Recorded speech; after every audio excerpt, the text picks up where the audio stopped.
understated Sophia Stewart. Just like to introduce you, Sophia. We are at your mercy. We are so blessed you're here. Um, we're all Oh, excited. thank you. So much love to you. You don't understand how you've changed all of our lives. We have been literally back here and we started on this Discord pretty much because of you. All the things that you wrote is what has fueled Wow. us. It has fueled us in our talks. We have gone way past. We talk about this flat earth that's been the trending thing, and we've gone way past that into the stratosphere where you have written books that have now caught up to our time. You were back writing out of time. Now we've come back and caught up to your time. This is why we know this Yes, is I a know my time. books and my movies have changed the entire world. Yes. Yes. Thank you So guys. I appreciate that. I'm so honored. I don't know if you want to maybe do an introduction of where, like, how you started. It's up to you, and then we can just chime in and ask you questions. We're going to do it in an orderly manner, um, to respect Well, you, and we'll take it from there. well, how much do everybody know about me? Do everybody know that Oh, have everybody listened to my interviews? They oh, they know. have I been. Oh, mean, They've been listening to everything. all right, I, then everybody. Yeah, go ahead. I've talked to you by maybe 4 years ago, and I think I've talked to Sean, but we've been trying to figure it out maybe 4 or 5 years ago. Me and Sean, You've been trying to what? Yeah, go ahead. we've talked to you before. I've talked to you. I don't know. My name's Brandon. I don't know if you remember me or not, but I've talked to Yeah, you. I remember. I remember. How you doing? I'm doing pretty good. But we like Sean just said, and it's still understatement. Like we just thank you. We at your mercy. We just want to hear what it is, where you see the world, and like we'll just have questions after you speak. We just don't know where to start. I mean, Oh well, I listen. I'm gonna tell people a little bit background for the ones who don't know anything about me. Hi, you guys. I'm from New York City. I was writing The Matrix and The Terminator way in 1980 while I was at USC Film School in Los Angeles, the University of Southern California. I have a degree in journalism, a double major in law and psychology. And I'm just glad to be here today. And thank you guys. All right, see you later, okay? Just glad to be here and thank you guys. And welcome to the show tonight. I know you guys have a lot of questions to ask me. I'm excited to hear those questions. And I'm sorry it took so long to get on, but I guess good things come to those who wait. So Magic. let's get it started. Wow. Patient. Okay. Okay. Does anyone want to start with a question? Hey, Sean, if I can jump in, peace, Miss Stewart. Would it be easy for you, Miss Stewart, if we just ask questions, just going down the column, like starting with allergic, then followed by Brandon? I was just asking, man.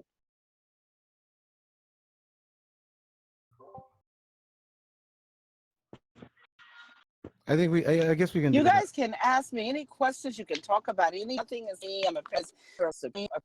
I do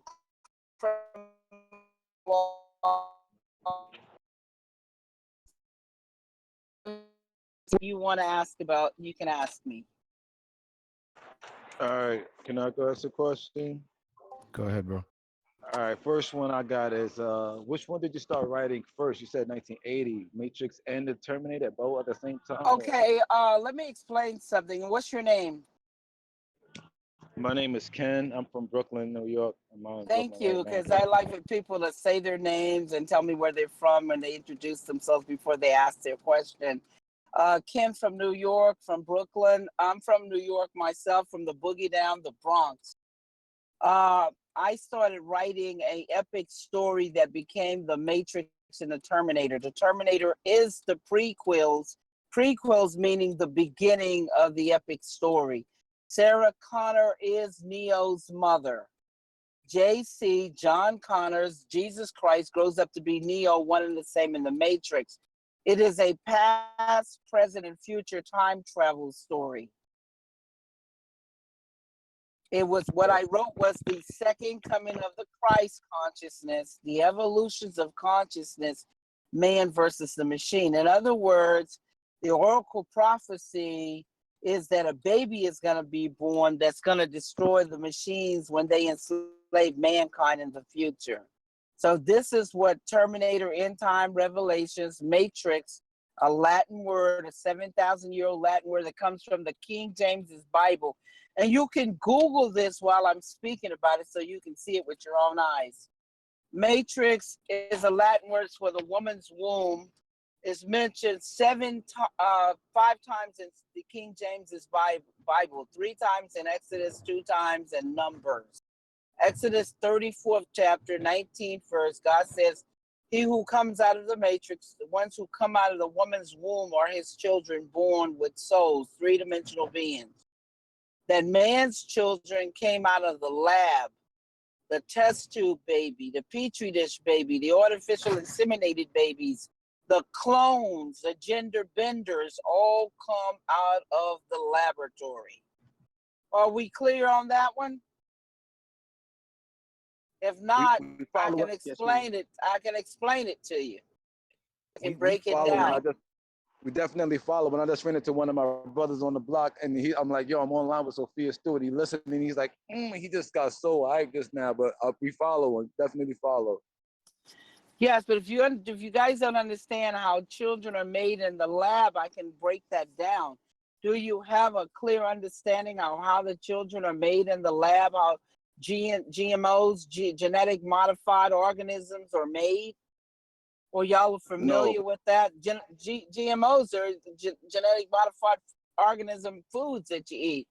When you're eating a soulless, seedless watermelon, or you're eating seedless, soulless grapes, they're created by man.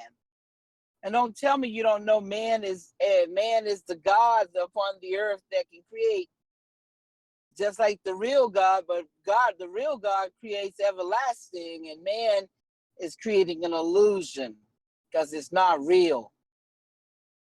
His is fake, and the real God is real. Do y'all understand any of that? Oh yeah, 100%. That man can imitate God's life. Man can imitate life, but it's seedless, it's soulless. It's just like this. Man can take a horse that's small and strong, and he can take, a horse that's tall and strong, and a donkey that's small and strong, and the horse that's tall and weak, and create a mule. Now, a mule is made by man. It's not made by God. It has no seed, so therefore, it cannot reproduce itself. Did you guys know that? It's a hybrid. It's a crossbred created by man. Oh yeah, I'm with. A tangelo is not made by God. A tangelo. You know what a tangelo is? Why don't you Google it and tell everybody? Yeah, I know what a tangelo is. Is. Google a tangelo and tell everybody what it is.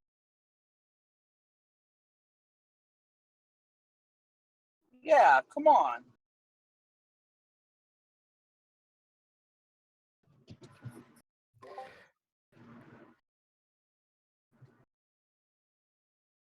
Yes.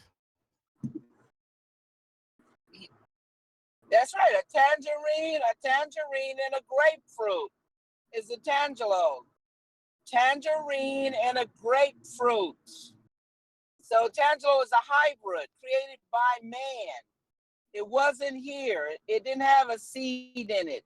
See, when you get an apple and you eat an apple and you open up the apple, it has seeds in it. And those seeds will go into the earth, and then another apple will come up. And that's an endless cycle of God. Everything that God has created, it has a seed to it. So if you open up a watermelon and it don't got no seeds, that's something made by man. But if you open up a watermelon and it has some seeds, that's made by God. So this is how you know what's made by God and what's made by man. Everything made by man is seedless and soulless. And what is created by God has a seed and has a soul. Is that difficult to understand? No, not at all, not at all. My question would be, what are your thoughts on the phallic cults, the papayacy, the male-dominated cults, and pre-dynastic cultures, and how the matriarchy of the past. Well, even you always have to have a woman, because even a female animal, when I said Exodus 34th chapter 19th verse, if y'all would Google the Exodus verse, Exodus 34th chapter 19th verse, if you would Google it, it tells you that even a female animal has a womb. So if you wanted to clone a sheep and you wanted to clone a horse, you would take a egg, and from that egg you would take a sheep's DNA. It could be dead, or the horse's DNA, it could be dead, or a person's DNA, it could be dead, and you could actually insert it into this egg. And then once that DNA is inserted to the egg, you can take the egg and put it in a female's womb. It could be a female horse womb, or it could be a sheep, or it could be a woman. And then that clone will grow right out of that womb. And if you don't believe it, you can look at 60 Minutes, and 60 Minutes will tell you how horses are cloned. And it will give you the process just like I just described. So everything needs a womb, a stargate, a portal. So even though the man is creating the whatever, the fruit, the vegetable, or a clone animal or a clone person in the laboratory, he still needs a womb to incubate it in a umbilical cord to feed it while it's in that womb. So man cannot give another man a womb or an umbilical cord to feed. That's why there's no doctor, no scientist upon the earth that can make a man into a woman. That's the biggest lie ever told for your $40,000. He cuts your penis off, that's it. You're disabled. If he grows breastises on you, those breastises are nothing but false growth, because they bear forth no milk to feed a baby. Just some cosmetic false growth. What is a false growth? It's just a tumor on your body, but it has no purpose. So a doctor can grow tumors on your body, but the tumors are not breasts. They don't bear forth no milk. They're nothing but a hard lump on your body. So you're paying a doctor $40,000 to mutilate you, to turn you into Frankenstein, because if he cuts off your penis, you have no seed to bring forth any children. You cannot have any children. That's the end. That's the end for you. The end of your line, unless you have other brothers or fathers still carrying on the name. So do not be deceived. Do not be deceived by these doctors, these scientists, these liars, these wizards and warlocks. Don't be deceived by them. You can talk to a real doctor and ask the doctor to tell you the truth. The doctor will tell you the truth. Get one that'll tell you. He'll tell you, we can't make no man into no woman and no woman into no man. It's not going to happen. Do not be deceived. Go on, ask questions. Okay, Sophia, I have a question. It's away from the mutation and all the GMO stuff. This is more about your book. Because what's your take on, okay, I use the term reverse dream because as far as the matrix goes, it's like we're in this dream world that has been created, and when we go to sleep and what we consider as dreaming, is that actually the state? Like, what do you think? Is that actually the state that we are trying to get into, as opposed to what they're always telling us, saying how they say, we die in the dream, which is something that's within the matrix. Like death could be something that they've actually given us within the matrix, not necessarily something that happens outside of the matrix, which is what we're trying to get to when we dream. That's why we have these nightmares with the fears to chase us back into this matrix. A dream is just an illusion. It could be a vision, and if it's a vision, that means you can't alter what you're seeing. That means that it's going to happen the way you saw it, because you can't alter a vision. You can alter a dream. You can even die in a dream because you're not dying. It's just an illusion. Sometimes we have dreams to tell us to solve problems. It's our brain that's giving us a insight into a solution. We dream for many reasons, but it is because of growth. It is not detrimental to us. But what is your question about the dream? Is the dream real or is the dream fake? The dream can be real if it's a vision. Well, Yeah, I'm more equating it to the Matrix, because well, the what would Matrix, you? the Sorry. Matrix is only telling you that everything you see in this world is not as it really is. Right. That if somebody can create an illusion like Hollywood does. When you see the movies, that's creating an illusion. When you see Copperfield or Chris Angel or Houdini or David Bland, what are they doing? The musicians, all they're doing is creating an illusion for you. Right. You know what I'm saying? The Oh, I know illusion, exactly what you're saying. yeah, the illusion is not real. Like, it's just a mass hypnosis. You know that the elephant is still on the stage because you can throw some rats up there and he might stump you. Right. You know that the airplane didn't disappear off of the podium because it's still there. But it's called mind trick. It's just tricking the mind. That's why when you see things with your eyes, you can fool with your eyes, but your subliminal brain, it picks up the subliminal. It will pick up the subliminal messages. Do you understand what I'm saying? Yep. Yep. Yep. Yep. Yeah, So you can trick the mind, but you can't trick the soul. But that's what musicians do. Like in Hollywood, the Oscar goes to the best liar. Yeah, that's right. The Oscar goes to the best liar because that liar in that movie has convinced you that he's a killer and he's killed all those people on the screen. He's convinced you that he's a doctor. He's convinced you that he's a lawyer. Come on, he's convinced you of many things. And the greatest ones wins the Oscar because he's creating the greatest deception.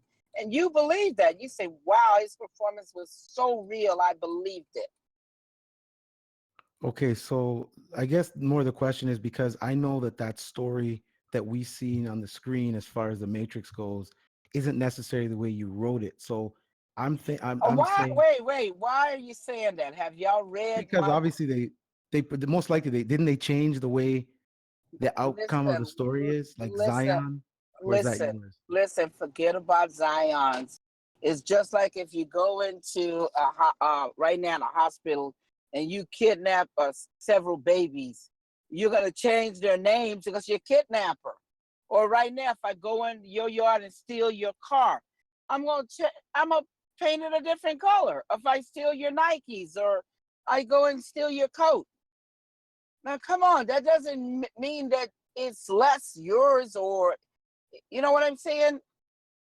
When you're adapting a book and a script to the screen, you only have so much minutes to do that. A movie is only an hour and 36 minutes or no more than 2 hours and 10 minutes. Do you understand what I'm saying? No, I understand exactly what you're saying. Yeah. So what I'm So are you saying saying? to you, yeah, what Sorry, I'm are you? saying, Sorry. Go ahead. oh man, wait a minute. So what I'm saying to you is you only have so many minutes to adapt. You can't put a whole book on there. You guys never say this to J.R. Tolkien, which he's dead, Lords of the Rings. You never say this to J.K. Rowling's Harry Potter. You never say this to John Grisham, the Pelican Brief of the Firm. Everybody in Hollywood knows that a book has more details. That's why people get the books because they want to see what's missing or what's omitted. And sometimes Hollywood will blow up and throw stuff in there, heighten stuff up to try to get it to sell or not sell. depending on when they're creating, because it's a film. It's not writing. It's just a film. That's why people get the book, so they can get more details. They go see the movies and they go and read the book. The book came before the movie. The script came before the book. The book is not greater than the script or the book because it's nothing but a derivative. It's derived from the source. The children is not greater than the mother because the children are derived from the mother. The mother is the source. So what's the question? Is the movie a proper depiction of your story? Is any movie the proper depiction of J.R. Tolkien's Lord of the Ring? Is it a proper depiction of the Gravity book, the Gravity author's work? Depiction of the Harry Potter book when you see the Harry Potter movie? Ask yourself that question. No, I Did know you it's ever? not. Well, Definitely not. well, what is it telling you? When it tells you that somebody's adapting, it's telling you that that belongs to the author because that's where they got it from, and that they couldn't have created if they didn't have the author's book or they have the author's script. That all source work comes from a script or a book. It has something tangible, and that they would never have anything if they didn't have this tangible intellectual property. And did they get it correct? No writers have creative control. Did they get it right? Did they get it wrong? Did they mess up somebody's work? If you ask Alan Moore's V for Vendetta, Alan Moore didn't like the way they did it, but he's the writer of V for Vendetta. If you saw Cloud Atlas movie, David Mitchell didn't like the way they did it, but he's the author of Cloud Atlas. They got it from his book. Now, some authors like the way they do their work, when they interpreted it, and some are really pissed off. Now, you could have asked me that question.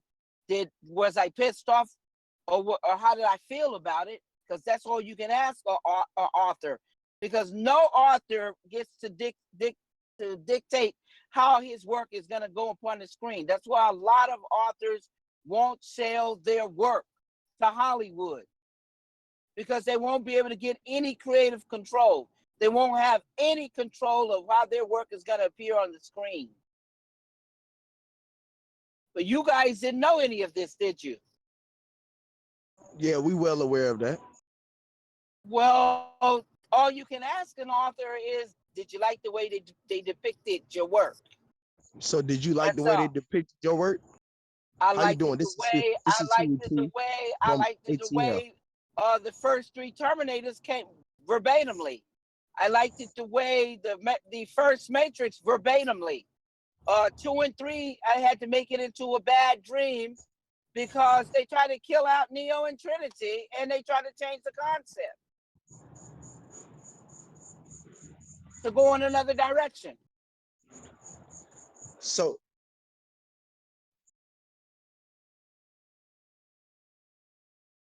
You can't correct a movie. You don't change anything. All the author does is continue their work. This is new work.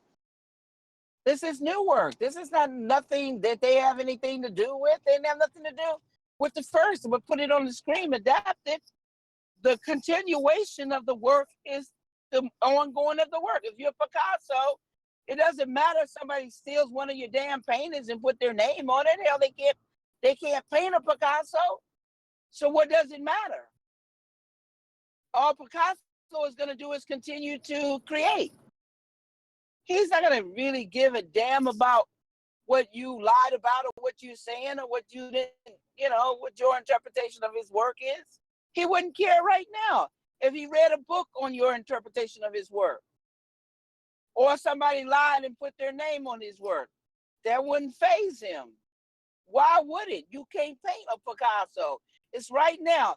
If Michael Jackson was still alive, he wouldn't give a shit about your interpretation of his work.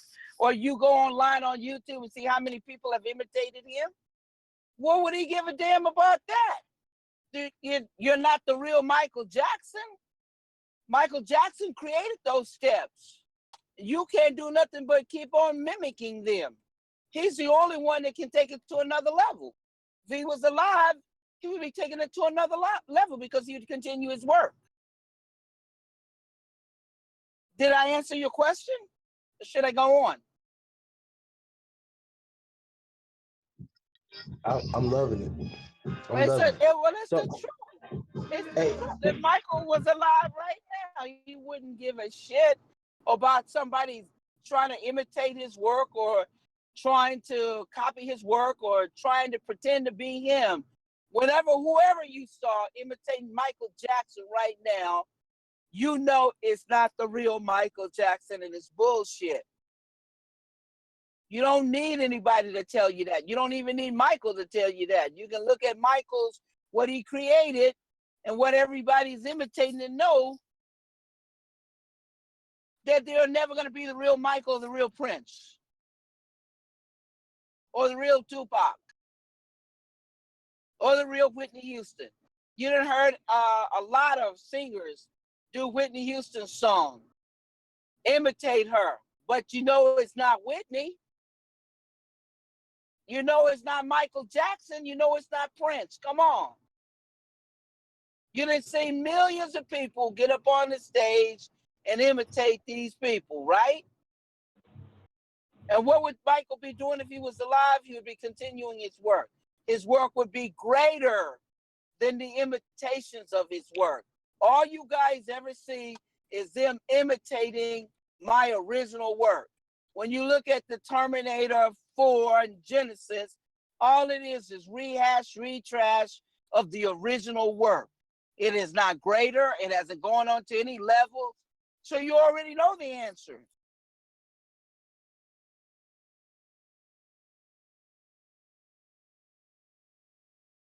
Am I right on this or not? you dead on. You dead on. You ain't missing none of it. So I asked you this. So being that you wrote those scripts so long ago, right?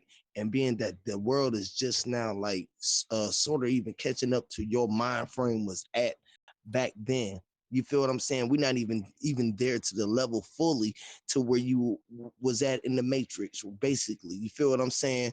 Like, so what do you see the world today and where it is as now, where you at? Like, what do you see like going on right now? Because it's like you was ahead of your time, living time. I'm still Like ahead of time my time because if you read Matrix 4, yes, I know that. Yes, you would definitely. already know that I'm still a visionary and still already ahead of my time. Yes, I Been know that you way, are. Yeah. yeah, Yes. for years. Yes. I know you way ahead of time. So I know you had to come back here. Like you coming back in time to like basically operate in these days. Like we so far like where like the massive is so far away from where your mind frame was at. Because for you to write that then and for us to be headed to where you was headed, where you was at then, we still headed to where you was going. And you're so far, it's like you so far ahead of the fucking of the wave. Like you the ripple, you the one who threw the rock in to make the ripple effect, basically, of the fucking world of like technology and everything, how I see it, because that movie is so fucking deep. And I know the person who write it, the mind frame where they got it from is the mind frame that's they don't want, that's the power to that's the key. You feel me? You have a major key to life. Where did that script come from? Where did It the idea? was a script and a book that they stole. No, where did it come from It within you? came from my DNA. And that should tell you something about my DNA is different from your DNA.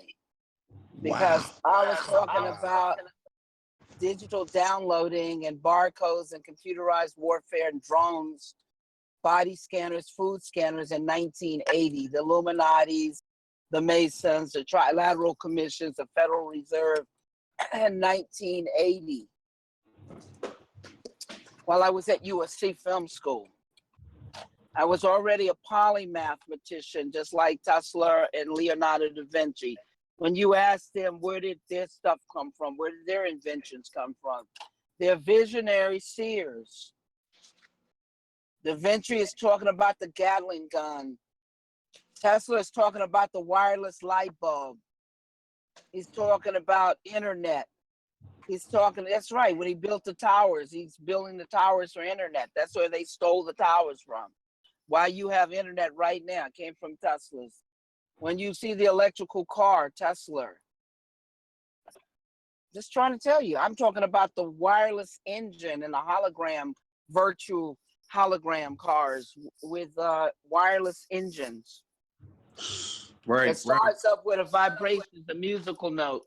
That's going past Tesla. That's going past Leonardo da Vinci. Every great seer surpasses the other seers that was here before. I brought in technology. I was talking about the iPad before Jobs and them even created the iPads and the iPhones. And in my interviews, lots of people know it. So you brought So us Sophia, if I could ask you, I try to get inspiration and whatnot when I go to sleep in the dark and dreams. Like, what was your inspiration? How is it that you know what I'm saying? Like, I know you've got different DNA in me. How did you inspire yourself? Like, what part of your life inspired you to go into that aspect? God inspired me. That's what inspired Da Vinci. That's what inspired Tesla. But was it something in your life that made you go, you know what, I want to go into this because, or was it just a calling? Was it No, something I saw Star Wars and I saw what Lucas was talking about Satan. Okay. He's talking about Satan, and I'm talking about the second coming of the Christ. I cracked the codes on Revelation. Revelation said that the Christ would come back, and I wrote the story, what would happen on earth when he got back, why he needed to come back. Doesn't that make sense? If Revelation says that Christ consciousness is going to come back on the earth, what would happen on earth to make that happen? Well, man creating his own children, man creating machines that would take the place of the living. That would be something that would inspire the Christ consciousness of God to come back and help the people, to keep them from being enslaved by mankind. Wouldn't that make sense? It makes sense. But I kind of see you as that person, because if it's a consciousness that's coming back to help people, it's not necessarily something that we're going to think that was written in a book. Like, I see you as that consciousness because, like, a consciousness, it's timeless, you know, and it's like us catching up to a consciousness because you've already acquired it yourself, because that's what you've been residing in. I see you as that. And because you say God guided you, I'm seeing that you are that person, that Christ consciousness, or whatever it is, that is here to open us up. What she was able to do is beautiful. I might be wrong, but what I see, what it was able to happen was she was able to capture with the real creation of what the scriptures that she was able to read, and she was able to create her new timeline off of it because she created a new story off of the ending, which they had an ending that, so she created the beginning of an ending that they never even know how to do it. So she's the controller of time right now. And nobody don't even fucking know it. Through the control of her mind, she is the control of the time right now because she created the timeline and the script that the world them took accepting of, because she seen the script that they was already on. And so she just got on the script and on the timeline and was able to create her line and her script, her narrative, and her vision to be able to create her world and make that shit operate. That is master. That is the art of DNA. That's the Akashic records. Yeah, it was easy to do that. I'm talking about the Akashic records in the Matrix 4 book, but it was easy to do it. Let me tell you why. Because the Bible is divided into time travel, and they don't teach you that. The Bible is past, present, and future time travel. When you look at the Old Testament, you're looking at our old past. When you look at the New Testament, that's our presence right here, right now. When you look at Revelations, that is what one will become. That is the future, our future that no one can see.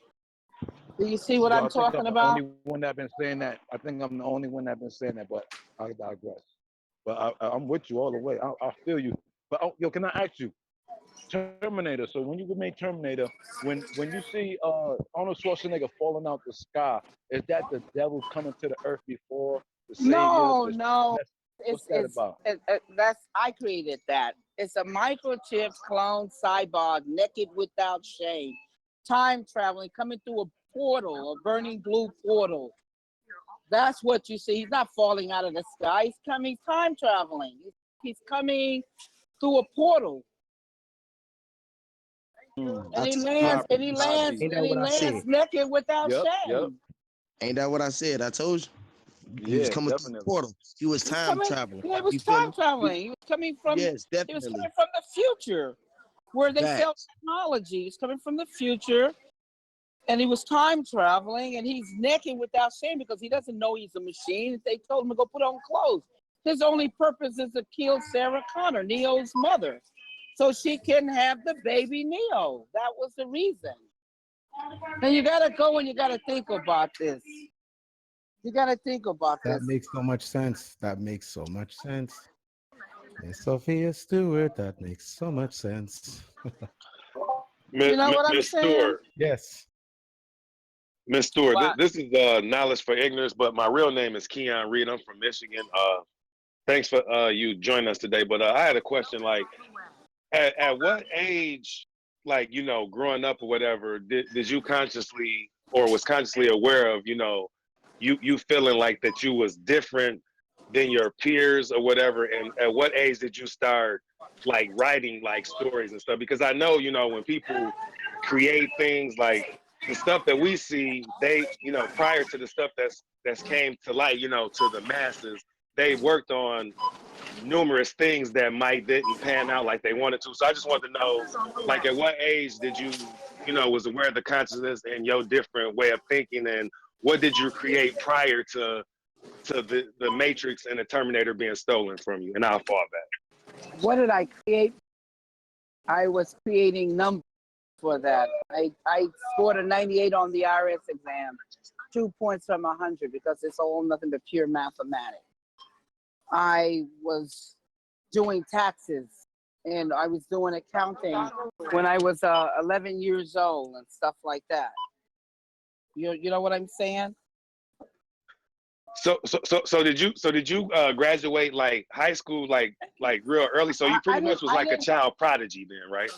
I am a prodigy. I'm still one. That doesn't end here because I'm doing stuff that you guys are not doing. I didn't do any high school. I took the New York Reasons and scored high in Reasons and went into college and got a degree. Okay. Yeah, what I'm saying, ma'am, is like, at what age did you or your parents, you know, or family members realize like Sophia is different. She's gifted. Like, she's not like us, is what I'm saying. At like the earliest. They knew that right away. They knew that. But my brother and some of them already had gifts. My brother was already, when he was a teenager, taking engines out of cars and changing them from automatic to sticks and from sticks, to automatic. So that wasn't nothing unusual. I already came from a gifted family. I was doing music. I was doing sports. You see what I'm talking about? I won the presidential award. So I already came from a gifted family that was military and law enforcement. So it was a norm. It wasn't something that was abnormal. Okay? Does that make sense? Yeah, that makes sense. Like you said, it was a norm, so you didn't know no different, is what you're saying, because that was just your surroundings. Yeah, I thought everybody was the same. There was no like, hey, you're different.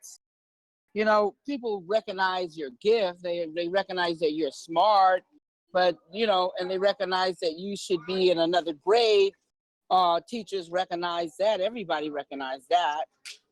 But it wasn't no big deal because I was around kids that were prodigies. Some of them became doctors and other things. You know what I'm saying? So it is kind of normal when you're around others. But when you're around a lot of people that are not like that, then it's obvious. And so I can't say that I lived the obvious life. It was just normal to me, even though it wasn't, but it was to me. Okay. Sophia. Yes. Sure. Go ahead. Hi, Miss Sophia Stewart. This is Just Sophia. It's no Ms. because I'm sorry. married. I was married before, so that's the wrong title. I'm not. You know what? I'm so sorry. I don't even believe in that's marriage. okay. I'm just trying to be polite. Well, and I'm nervous. Miss Sophia is color purple, and that's not me. Okay. Okay, I apologize. I'm from New York, so you could just say Sophia. No, it's true. It's very true. It's not got nothing to do with politeness. I'm from the West Coast, so that's probably well, why. I'm from the East Coast, and we don't do all of that. We just formalities. Yeah, it's Sophia Stewart. All right, sis. What's up, yeah. sis? That's good. That's great right there. All right, that's how I see. Yeah, I understand that. and I lived 7 years on the West Coast, 4 years in LA and 3 years in Santa Monica. So hey, I understand East Coast meeting West Coast. Yes, nice to meet you, and thank you for being here. And on the topic of what you're saying, the prodigy children, I want to know your thoughts about the indigo and the crystal children that you were talking about in the Matrix 4. And I'm talking about them in the Matrix also. These are the children that are gifted. When you go into the Bible, the first coming of the Christ, they talk about these children. And these children are exhibiting unusual gifts. And what is going on? Pilate and all these people are looking for the Christ child. So you know the Christ child is special. And they're killing all the male children. If you go into the Bible, a lot of people have never read the Bible. And unfortunately, this is why some things don't make sense to them. Sometimes you have to connect some things in order to understand what it's all about.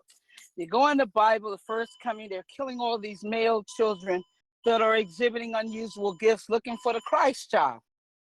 Well, in the Matrix, you see the children with the oracle and this little boy bending the spoon, all these gifted kids. Well, it's the same thing in the second Matrix. They're looking for the Christ child.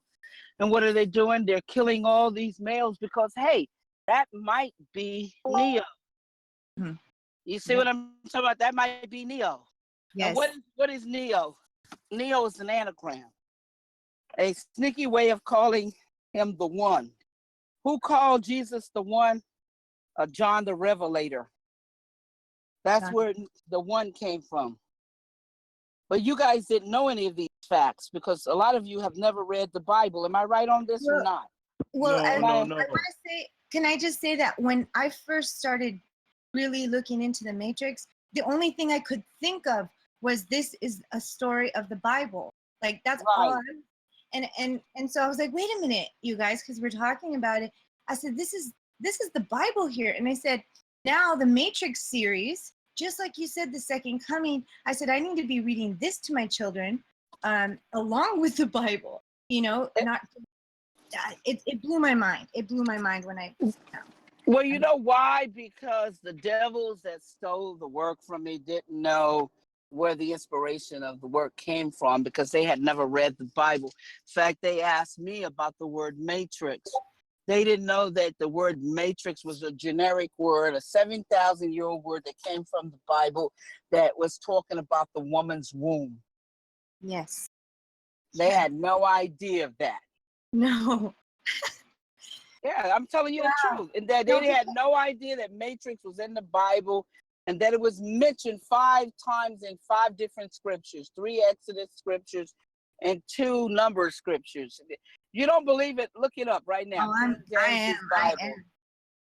am looking at it because that's interesting. I want to show people, you know, especially people who read the Bible a lot. Like my mom is really into the Bible and she reads it a lot. And, you know, I hear a lot about it from her. I've also read the Bible and stuff, but the Matrix connection to the Bible is just, it's almost like you can't have one without the other. At least exactly, yes. exactly, because the people, the homosexuals, Andy and Larry H.O.T.C, there's no way in the world they could have wrote the Matrix. If they wrote the Matrix, they wouldn't be saying they turned themselves into women. Come on, they would not be. They would not be homosexuals. Right. Because Sodom and Gomorrah is in there. Sodomizing and Gundaria is in the Bible. It's called Sodom and Gomorrah, the twin cities that were destroyed because it was sodomizing and Gundaria. That was on the Bible's book. It was against the law to sodomize because you're demonizing. You're putting shit back into the body. Shit that's supposed to be coming out of the anus, coming out of the sewer of your body. You're pushing it back into the body and poisoning the body and poisoning yourself through your penis tip. It's going into your bloodstream. This is where AIDS and STDs and E. coli and Ebola comes out, and hepatitis and all these nasty little things, because people get shit on their hands and they put it all into people's food, and this is where all of these diseases come from. And this goes all the way back to Sodom and Gomorrah.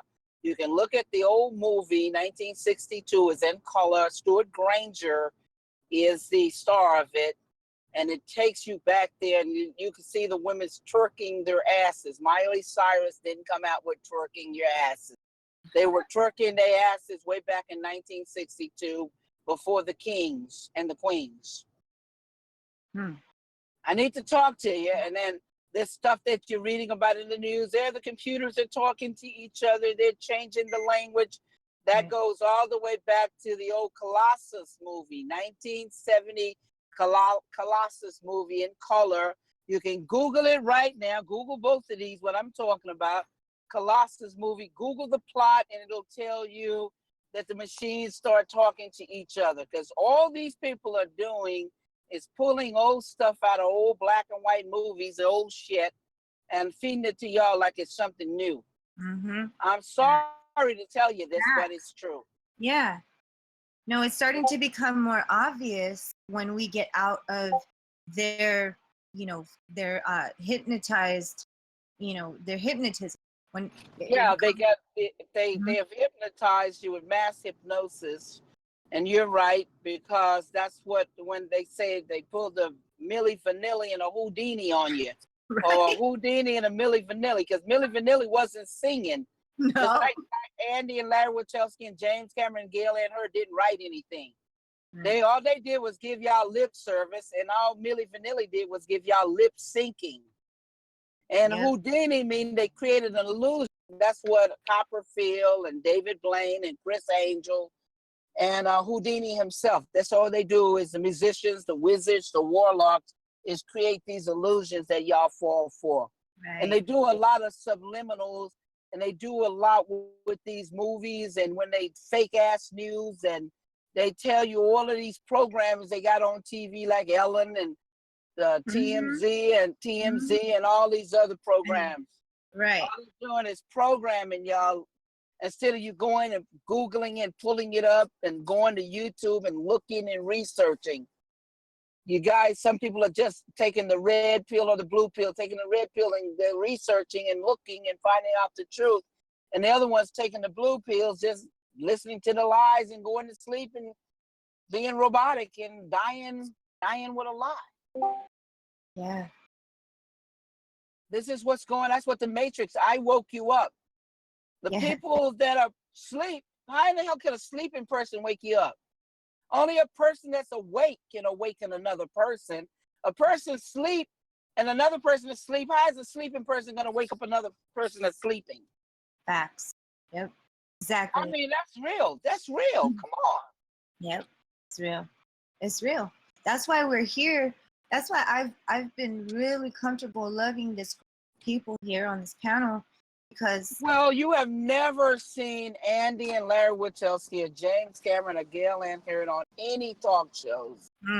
No talk shows talking to y'all and telling y'all that they wrote The Matrix and Terminator. Nowhere. They can't.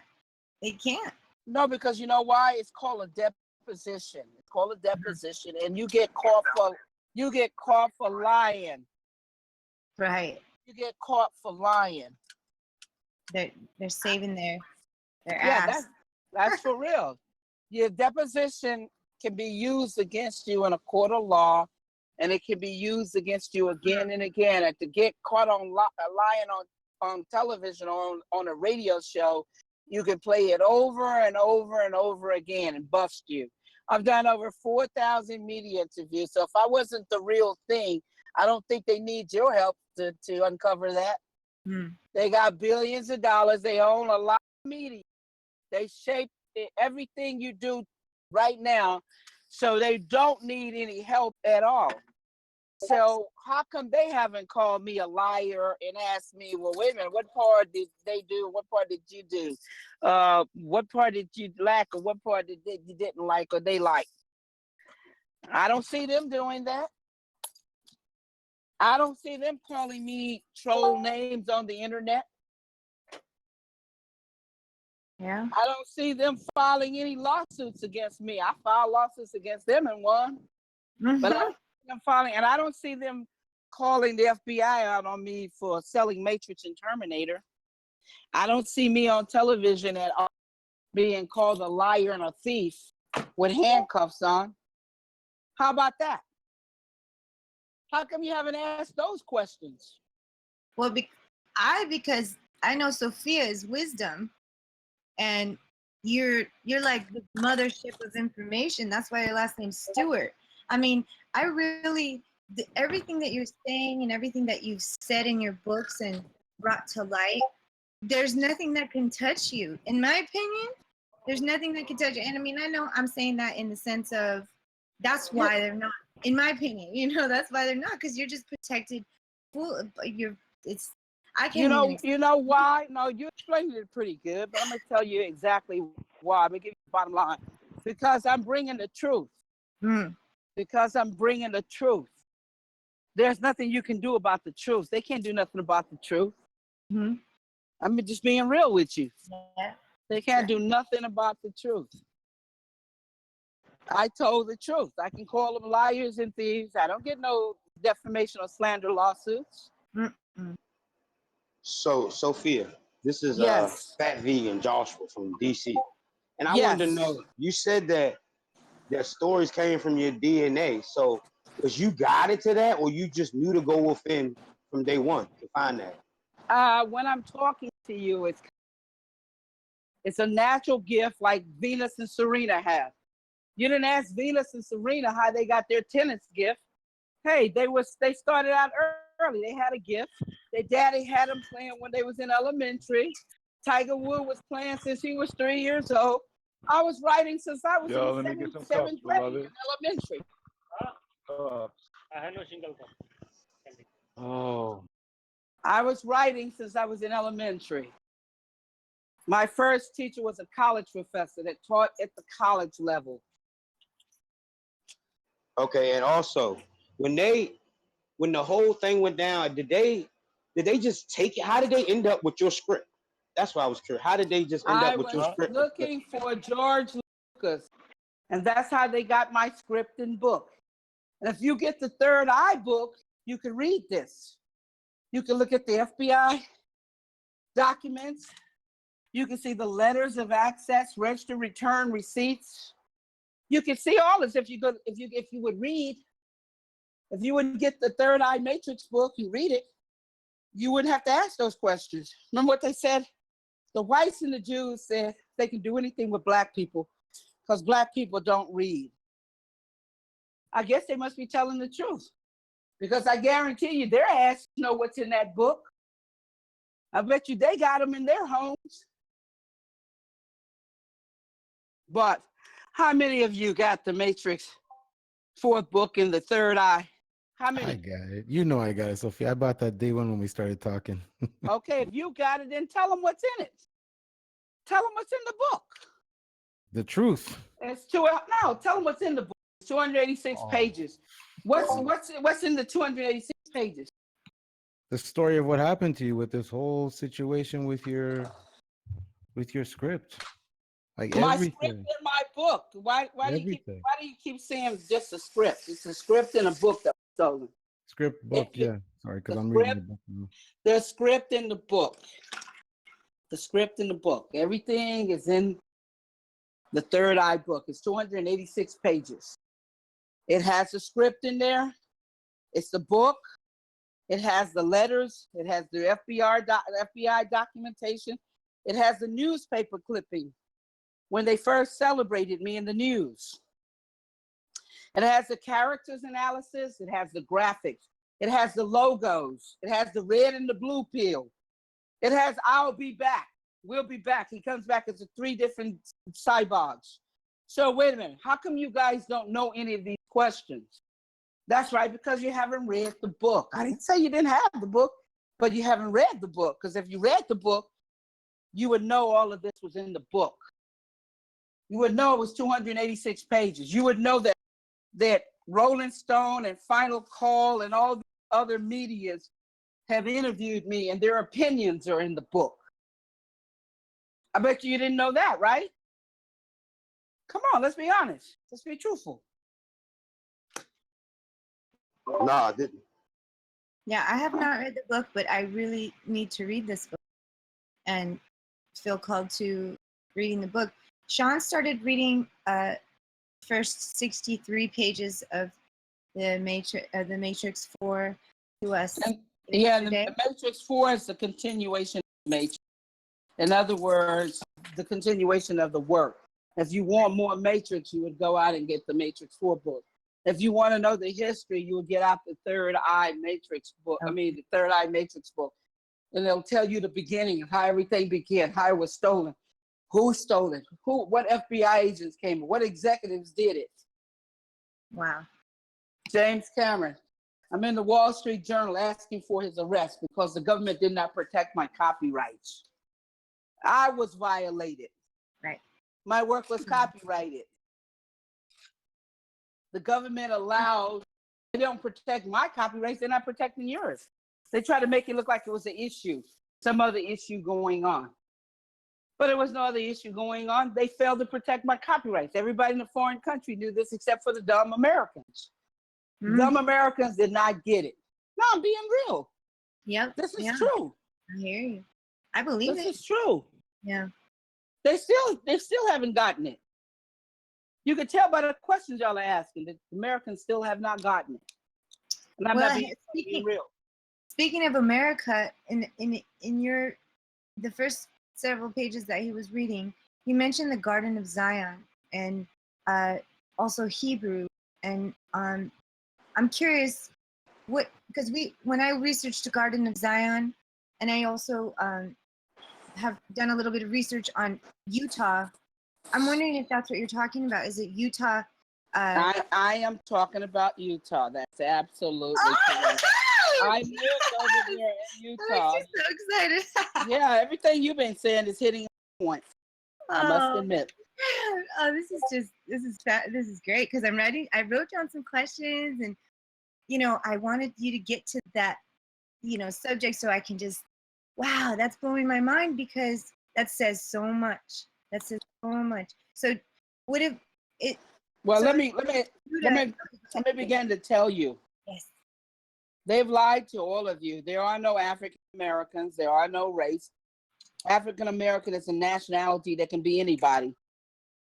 There are a lot of Jews, a lot of whites, a lot of Dutch, a lot of Syrians, a lot of Arabs born in Africa. And guess what? They're African Americans. How about that? That's right. So African American is not a race. It's not a skin color. It was created to separate and divide you from what belongs to you here in America. Mm-hmm. Right now, if you go to Africa, you can't even get in if they say they don't want you there. You'd have to take your ass back to America because that's where you were born. Right. I know some white African Americans. In fact, I'm kin to them. That's right. So they're white. They're white. So would you say? I want to know your opinion on Judah, the tribe of Judah being actually Utah. Is that well? Does that sound like to you? You want to go back to the Bible? Mm-hmm. They're nothing but tribes. Right. And the trait of the tribes tell you what tribe you come from. And when you go do ancestors.com, all they can tell you is the segment that your ancestors came from. That's your DNA. Hmm. So some of your ancestors might have came from Scotland. Some of them might have came from Portugal. Some might come from the Congo. Some might have come from Portugal, or some from France. Or that's all they can tell you. Right. Yeah, exactly. Yeah, Go it's on. interesting you say that, because when the first time when you said it's in your DNA, I knew because I was talking about this to the brothers the other day.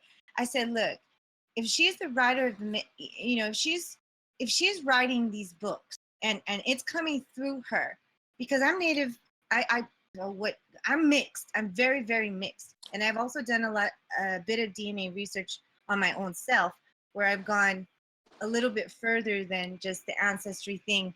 It's interesting stuff, because it has led me to the creation story and this exactly what you're saying, Utah, the tribes, and all this stuff. So I said, she must be, her DNA, that said it enough for me, because you answered the question for me.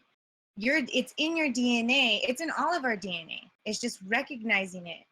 And you recognized it way before anybody, could even fathom it. And so it's just fascinating to me that how wow, I just feel so connected even more to what I've been studying, because I've been studying about the Hebrew, Utah, Judah, the Garden of Zion, Old World America, Jerusalem, America actually being older than they're telling us, in everything being backwards, or not backwards, but told in reverse.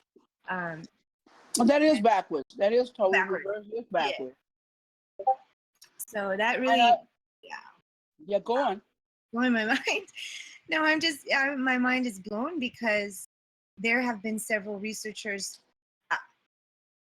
that have put some material together and shown the proofs of what you're saying, what you're talking about on I don't even know what to call it, because some people will call it the Aborigine, the Aboriginal. Some people call it the Native Americans or the American Indians. Well, what they don't understand is that people of color was around the entire world.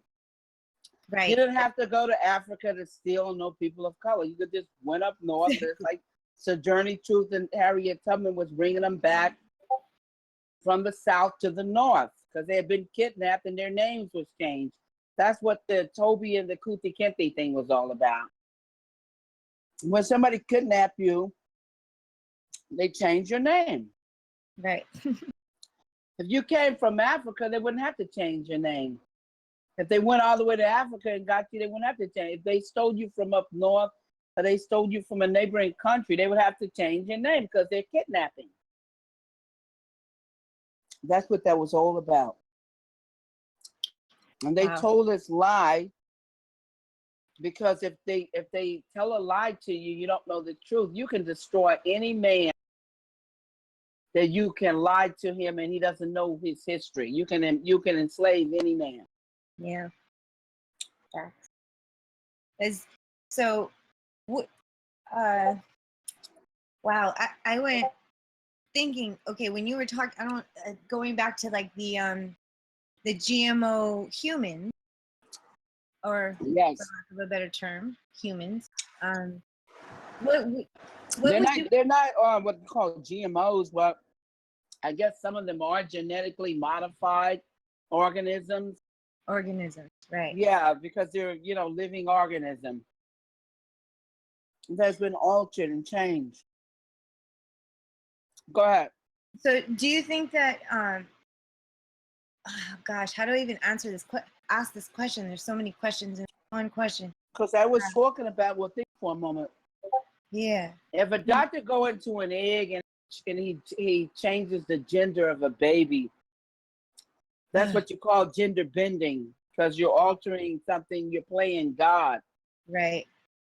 And you're creating Frankenstein. This is what the Frankenstein monster was all about. And how do we know that that hasn't been done to us? Well, I mean, you feel it obviously in your DNA. It has been done to some people. Uh-huh. Some people are hybrids here. That it goes all the way back into mythology when you saw the minotaur. When you go to ancient Kemet and you see a horse head or a Anubis, a jackal's head on a body. When you see a bull's head on a man. When you see wings on a horse, Pegasus. When you see snakes on a woman's head, Medusa. You know, I'm just telling you, it's been going on for a long time, hybrid, giants. Okay. It's been going on for years. So they're obvious. You could go onto the Bible, read about it. Yeah, no, I'm familiar with all that stuff. It's just, I'm wondering if they're able to disguise it, you know, enough where you do look like a human, but you are a hybrid. Or you're a clone. Or you're a clone, right? Now, let me tell you something. Yeah. If you would go to 60 Minutes and go to YouTube and look up the 60 Minutes on the cloning of horses, in that segment, it teaches you about cloning, how horses are cloned and humans are cloned. But it also teaches you the trait of how you can tell a clone. All clones at some point, they start tripping out. And you actually see it in the documentary news clip. You see it was 100 and some horses cloned. Then after a while, all the horses, they're clones, they look in the same direction, or they move their heads in the same direction because they're in unison. They're not individuals. They don't have seeds. They have the same DNA structure. So that's what clones are. Right. Clones don't have any individuality. So they start mimicking. They start wilding. Go on YouTube right now and look at Eminem, the rapper, when he starts zoning out. Look at that guy Roker. Al Roker. When he's zoning out, they're clones. They are. I've seen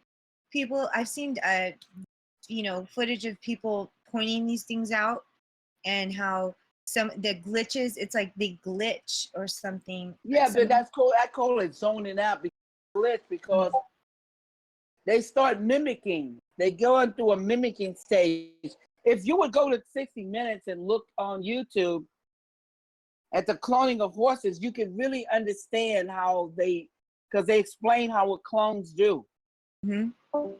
Because they have no individuality. Zoning out or mimicking or glitching is what they do.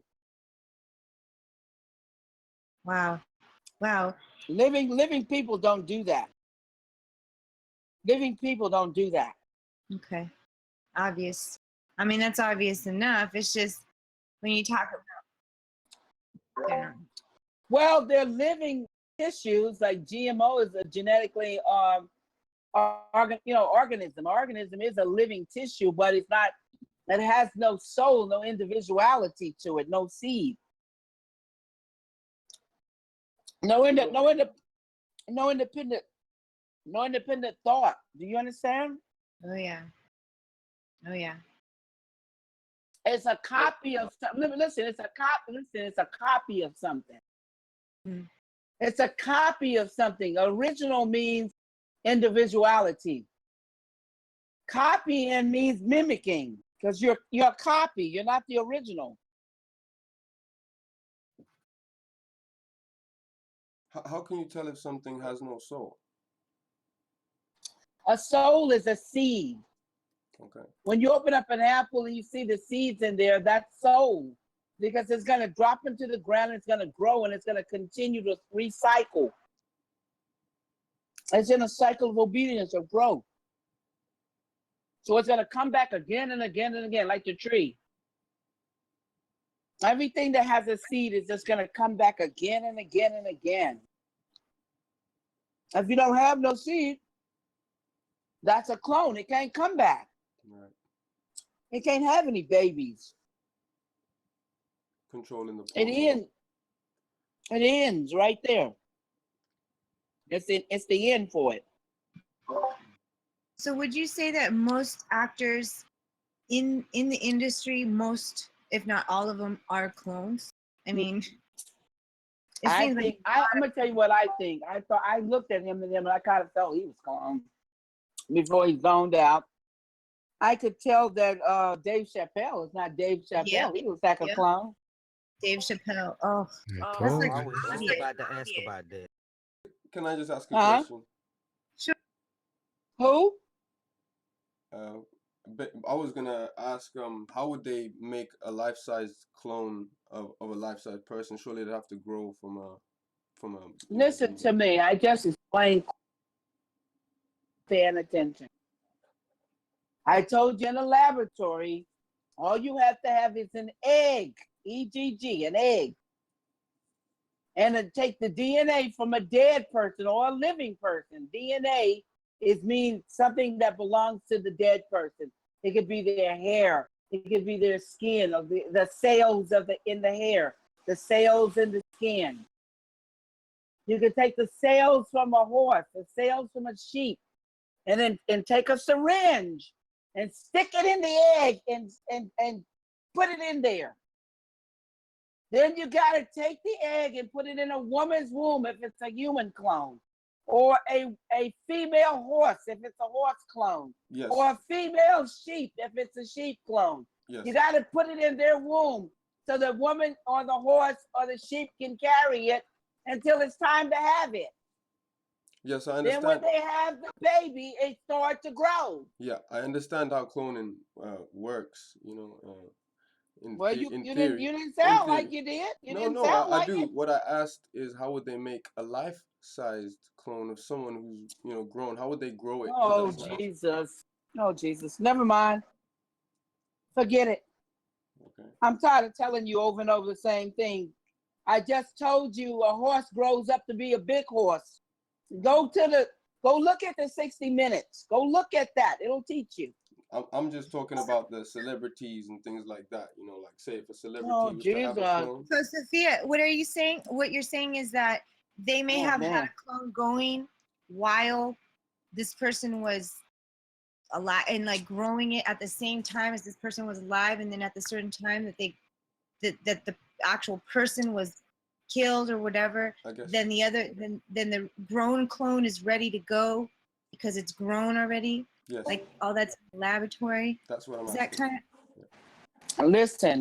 Listen very carefully. The same way a woman has a baby is the same way a clone grows. Now, do you understand now? It doesn't matter if the person is dead or alive that they took the DNA from. DNA works whether you're dead or alive. So it doesn't matter if whoever they took the DNA from, it doesn't, because that's not the issue. The DNA works just fine, whether the person's DNA is living or it's a dead DNA. The cells is not dead. You can take them and put them in there. Once they go into the woman's womb, it's the same process the woman has if she's carrying a baby for 9 months. When you have the baby starts to grow as soon as it comes out of the woman's womb. What does the horse do? The horse starts growing as soon as it comes out of the damn horse's womb. The sheep start growing as soon as it gets out of the damn sheep's womb. Am I missing something? No, ma'am. No, so what you're saying is no, I'm missing something. Hold on, let me say, because are you saying that it comes out and it grows through the same process that we go through to become an adult? Exactly.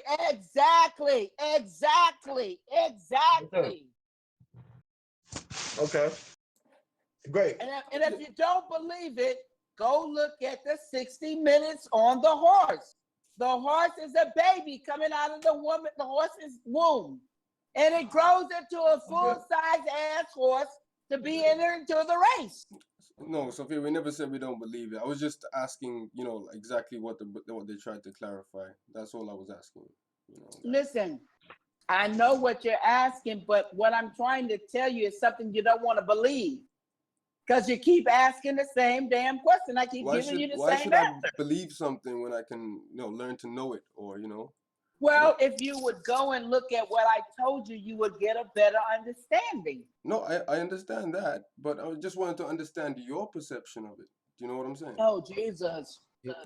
Oh, excuse me. Oh, I'm sorry. Jesus. Do I'm you mind done. if I ask? I'm done. Go ahead. I got a question. My perception, God, I, duh. I, Go I, I ahead. had a question. I don't know if you mind if I butt in real quick. Please butt in. I hope you're more intelligent. Please butt in.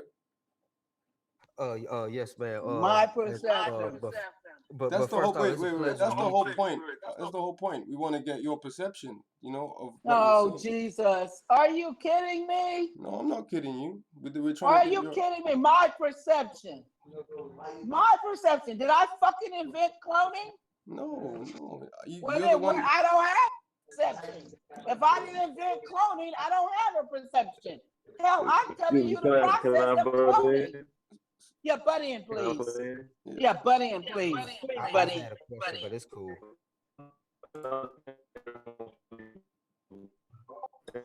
Please butt in. I'm waiting on your butt in. Come in.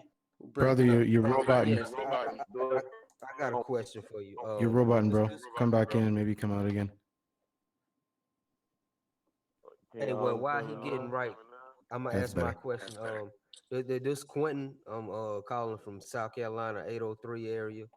Well, you know what I'm saying? I've been researching it for a while with the cloning and the underground facilities and everything. And it's What like, was your question, bro? Something old new you were saying?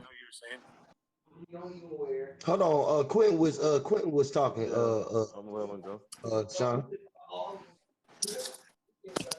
If y'all yeah, can hear well, Quentin, y'all can hear me, right? Yeah, I hear you. yeah, everybody can hear you. You good? We can hear you. My perception. Okay, well, Jesus. what I was gonna ask, Miss Sophia, I was gonna ask, do you think there's like a higher race, like inside the Earth? Because with them having all these underground facilities and the heart machines and Tesla and all this, it got to be a higher power, you know, for them to keep manipulating everything. And then, like you said, if you can control the history of a person, Somebody got their a true beat. origins, you can really, control No, an somebody is entire race. recording this conversation. That's all you hear the echo. Somebody's recording. That's all it is.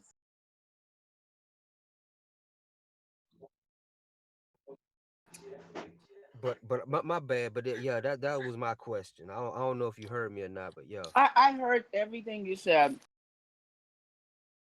There's nothing but higher, lower. They don't got nothing to do with the beings.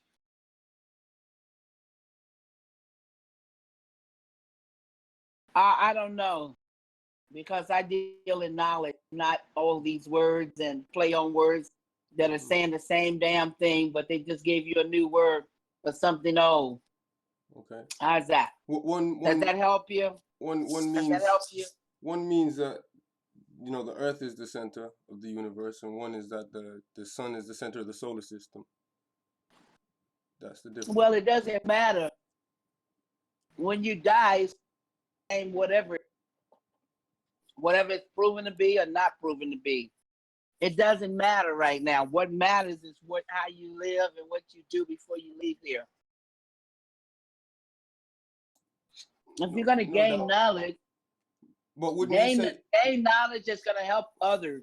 Wouldn't you say it's important because it is gaining knowledge about the world that you live in, and it is, in a sense, if you don't know one way or the other but where we live, how does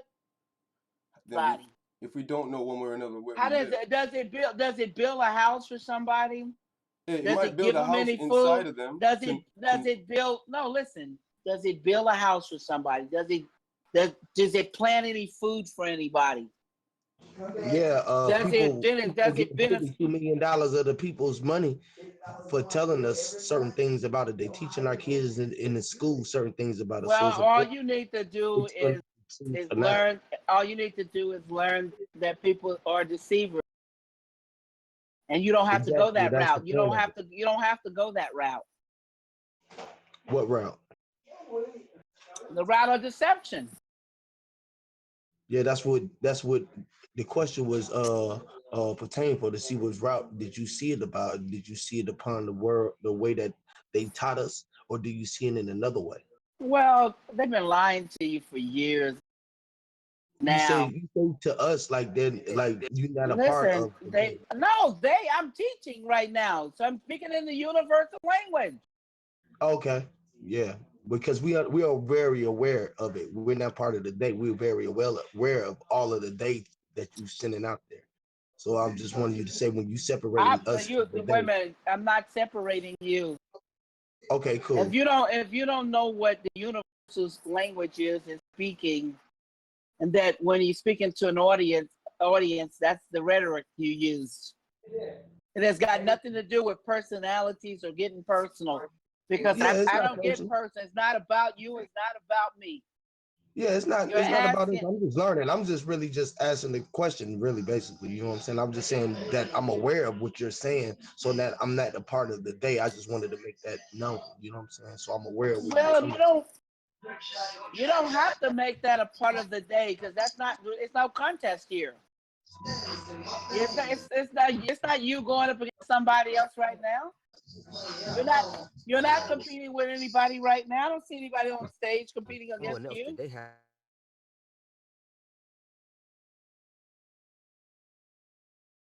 Sophia, I have a Yeah. question about your book.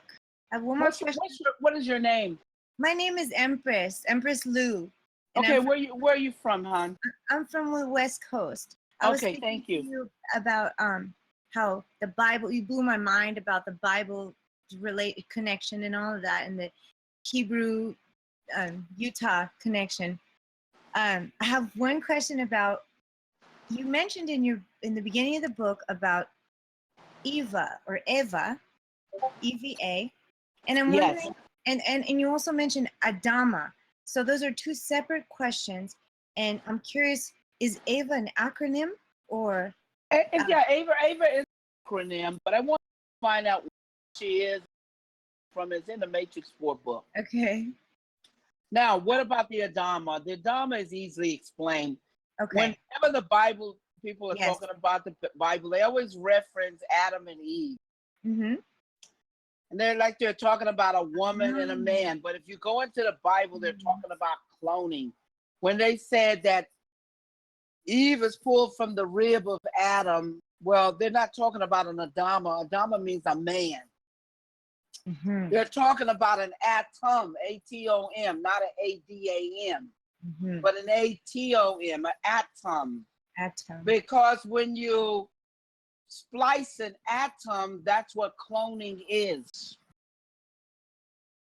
Right. So it was never, but the people that come from 50, 60, 70, 80 years ago, they're thinking that the Bible is talking about a man and a woman. But that's called the Adama. But the Bible is actually talking about cloning. Wow. So it's talking about the atom, A-T-O-M, not the atom, Interesting. but the atom. Uh-huh. And cloning. Wow. Oh my goodness. So Right. interesting, because I know a couple of things about this word Adama, and that it's an Ethiopian word. Yes. And I've also heard it while studying a little about Telos, Telos, which is Mount Shasta, which is they call Lumeria. Right. And are you familiar with that connection between Adama and Lumeria? I mean, I'm sure you are. I want to know. I've heard of it, but I don't know if the Lemurians even existed. There's no proof of it, so I don't believe it. I believe that the whites made it up, give themselves a place because of Kemet. Okay. Because of ancient Egypt, and they wanted to compete. But there's no proof of its existence anywhere. And so, it coming from an Amharic word, what is the was that something that you wanted to bring also to the reader's attention? That the fact that it's an Amharic word, was there some kind of connection from that Ethiopian connection? What Ethiopian connection? It's meaning that it's the place of Nazareth. Let me see. Let me pull it up. Yeah, pull it up. What place are you talking about? Let me see. There it is. I'll just read you what it briefly says. So, Oromo is the language spoken in the Horn of Africa, and that is what they're saying. Adama is the origin. The word origin is Amharic and Oromo. Oromo is a tribe, an Ethiopian tribe, and it's also known as Nazareth, and it's a city in central Ethiopia, in the Oromia region, which is near the Horn of Africa. So what? I'm just wondering if that was something that you had any connection with, because I know Ethiopia also was not just in Africa, but people have discovered that even people in the Americas were called Ethiopian. And well, let me explain something to you. Sure. So many illusions stuff have been pulled down over that people are so scattered. They're so distracted. There is no Africa. Africa is a white man's name. Right. It's all been landmass. And the pyramids and the mounds are right over here in America. They're all over. It was not just in Africa, or what they call the cradle of civilization. They were all over. Many cradles. Yeah. So who knows? Kemet might be right here in America, the Garden of Eden, right here in America. Boom, facts. That's what I've been studying. And they lied to you and told you it was over there where the Egyptian pyramids were. Mm-hmm. Or are. Right. Because people will lie to you to get you away from the most valuable land. Because if something was more valuable, they wouldn't be pointing it out to you. A person that knows of something more valuable would keep it hidden and keep it to himself. They wouldn't be giving it away. Right. Why are they telling you to leave? And everybody around the world is trying to get into America. Why are all these people trying to kill and hustle to get themselves into America if everything outside of America is greater? Exactly. That's what makes me think this is the old world than what they're telling us the new world was discovered. I got a question, Miss Sophia. Exactly. This is Brandon. Exactly. Yeah, go ahead. This Brandon, Florida. So is it safe to say that nothing is really where they say it is? Like, it's just like, everything is illusion, but it's really on us to try to find out truth. Like, you know what I mean? Like, even though it's agreed upon by the masses that this is what it is, but it's kind of safe to say that nothing really is what it is. I would say fears. I always say that. Nothing is as it appears to be. I think you should always seek and search for truth. Not listen to me. Listen to no one. Find out the truth on your own. And once you find it out, nobody can lie to you. And everyone should try to find out the truth, not go what they're reading, all the stuff that they're reading, or believing all the stuff they're believing. But go out there and seek it and look for it. Research. Study on your own. Wake up. Yes, ma'am. And I'm at work right now, so I'm just chiming in. So I don't know if this question has been asked or not.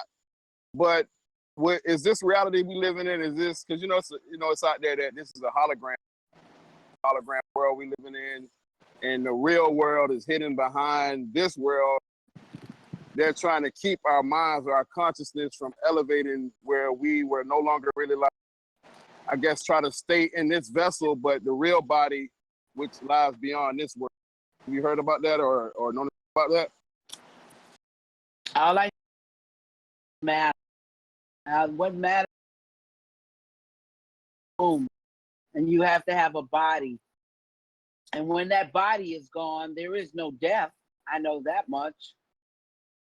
And when that body, that transportation you're using to get here is gone, you have to leave here.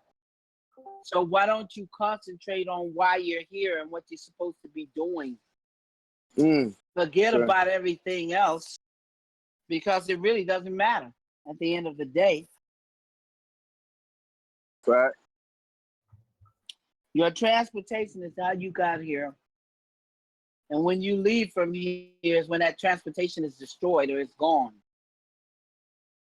So the real me is just my consciousness dwelling in a vessel.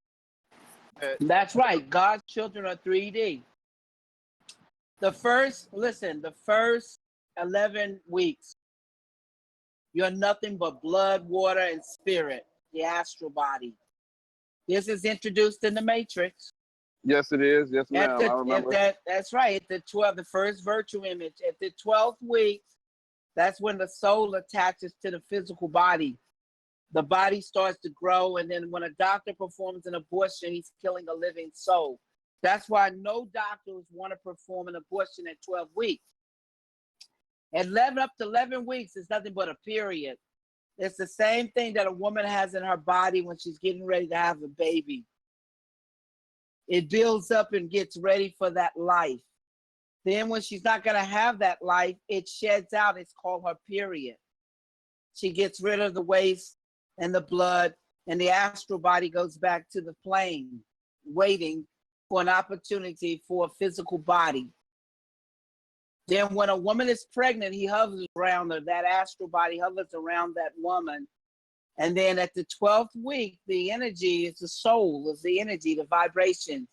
It attaches to the physical body. The physical body takes 9 months or 36 weeks to grow. So it'll come right out of the body and it'll come into the earth. That's why at the 10th month, the umbilical cord starts to disappear, because the mother doesn't need to eat from the dirt of the earth. Because what she's doing, she's eating from the dirt of the earth to form the body, the transportation. Wow. What does she eat from the dirt of the earth? She eats the fruits and the vegetables and the animals. And all this comes from the dirt of the earth. Okay. And it comes through the umbilical cord and it feeds the baby, but we're like little fish. For 9 months, we're like fish. We have gills. We breathe in the water. Yes, that's ma'am. why 90% of our body is water. That's why we have to drink water, why we have to bathe in water, swim in water, why the earth is a majority of water. Yes, we ma'am. we are of the air in the water, in the earth. We're 3D, air, water, earth. We need the air to breathe. We need the water to live. We need the earth to create our bodies, our vessels, our transportation. Yes, ma'am. Do you think? Oh, I'm sorry. Go ahead. No, go ahead. I was going to ask, do you think the matrix or the womb is under attack as far as I guess you would say, I hate using this word, the powers that be, or the people that's controlling the paradigm, that they're trying to close the Stargate from keeping these souls or these. Listen. It's not trying to keep the Stargate or close it off. All you can do is try to end life here, die, dead, make it dead. Because the moment somebody is being born, someone is dying. The moment someone is dying, somebody's being born. It's a continuation, a cycle of life. So if you have these test tube babies and these gender benders and these clones and all of these people who don't want to have any more babies or have no more sex or have no more sperm or have no more life, you end life here. So Earth dies. This dimension dies. Wow. So I would say, so what we're experiencing now is the precursor of what the Terminator and eventually what the Matrix led into, as far as like the machines growing babies. That's right. The machines versus machines can't grow any babies, sweetie. They're soulless. Wow. They can't grow any babies. That's the lie. That's what I keep telling you. There's no Okay. doctor that can make a man into a woman. It's a lie because there's no womb, no stargates, no portals. Wow. Can't grow a baby. Can't grow a body. Doesn't have a stargate. Doesn't have an umbilical cord to feed. This is what the Matrix and Terminator is trying to tell you. The war against the man, the war against man. Man is the machines. Wow. It's the Okay. war against God's children, against man's children. The war against man and the machines. Terminator and the Matrix. The Matrix is talking about the woman's womb. The third eye is talking about the eye of God. Because on earth we have two eyes. Yes, ma'am. The all-seeing, all-knowing eye of God. Third eye matrix, the eye of God, the womb of the woman. And what is man? The devil? Devil is Ebonic word for the evil. So who is the devil? Who is the devil? Man is the evil. Man is the devil, the evil that enslaves his own kind. Wow. With the machines. And he's trying to destroy the life of God. So no life can be on earth, and our earth dies. Wow. Now you're waking up. Oh, that's crazy. This is what I've been trying to tell you. Yes, ma'am. I see it. I'm sorry. This is what I've been trying to wake the world up to. It's subtle. It's almost like if you're not paying attention to it, you won't think it's happening. I'm not talking about from my perception, but like when you look at the world, the state of the world, the state of people, like they don't even see it. So it's like it's moving fast, but moving slow at the same time, kind of. That's right. So man is trying to destroy life on earth. And how does he end life with the machines? Replace man with the machines. So that's where the artificial intelligence. That's where the artificial intelligence comes in. That's right. It can't have no baby.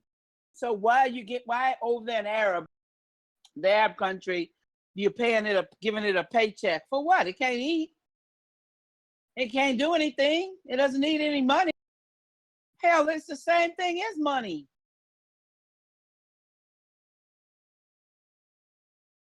An innate object. That's all it is, seedless and soulless. Okay, and I think I watched one of your last, I don't know, maybe like last year, you did a conference, but you were speaking about as far as what the future may hold, as far as like what we're going to experience with the holograms, technology, and you could be in your car and they'll know if you're doing this and doing that. Can you expound on that for us? People, that in the future, the driving license will be a universal card. When you go to the airport to keep fraud from going on, they are putting in scanners now. That's why iPhone is starting it. That now your iPhone won't work unless it has your facial recognition. Wow. They tried it with first they started with the fingers, then somebody could cut your finger off. Then they tried it with the eye scan, and then somebody could cut your eye out, remember? Yes, ma'am. Now they're doing the whole scan of the face, the bone structure, everything, the DNA. So when you go to the airport, they'll have you, that'll be your passport, facial recognition. Yes, ma'am. And you know what's funny? Terminator 2 talks about the chip, you know what I mean? Terminator 2, and then to me, that same chip that they showed in Terminator 2, based off that, you know, that story is the same chip that's in all the debit cards and credit cards. They got that. If you read the Third Eye book, I'm talking about the microchip. Yes, ma'am. I'm talking about the digital download, the barcodes. They did that. The scanners, they got it from me. Yes, ma'am. Yes, ma'am. If you go to my book, you'll see. The books have the copyrights, 1980, 81, 83, and 84. Terminator came out October the 26th, 84. Matrix came out March the 31st, 1999. My book and my script was already copyrighted before the movies even heard of it Even the drone, and I'm telling my brothers and sisters, even the aspect of drone that came out, that was, you was already talking about that before they even started making drones now. I know. I'm talking about it in Matrix E4. The continuation is greater. I'm talking about the world, how your world's going to look in 20 years, 15 years. The new world that's coming. Yes, ma'am. It's in Matrix 4. Miss Sophia, virtual this penal is. system. Yeah, go ahead. I'm sorry, Keon from Michigan again. I wanted to ask, what you and Brandon was just building on about the life and death aspect. Would there be any correlation, and would that be like? Will there be a correlation? Turn into like a computer. Where do you feel that we should be laid to rest without being inside a casket? Is the casket dividing us from going back to the natural earth? You know what I'm saying, and replenishing. What is your take on that aspect of us being, buried in caskets? Do you feel we should be buried in caskets? Listen. Caskets? The natives used to bury their deads up in the air. Do you know why the natives used to bury their deads up in the air? Did you know why? I just asked you a question. Do you know why the natives buried their dead up in the air? I think he timed out. I think he timed out, Miss Sophia. Oh, wow. Well, let me answer this question. The natives buried their dead up in the air. And why do they do this? Because they know the wind and the dust, their body is going to decay and turn back into dust, and the wind is going to blow it back. Is everybody there? I can't hear anything. And the wind is going to blow it back into the earth where it came from. So why do you need to be in a box? It doesn't make any sense. What happens is when you open up the box, all it is just about a bunch of dirt in there.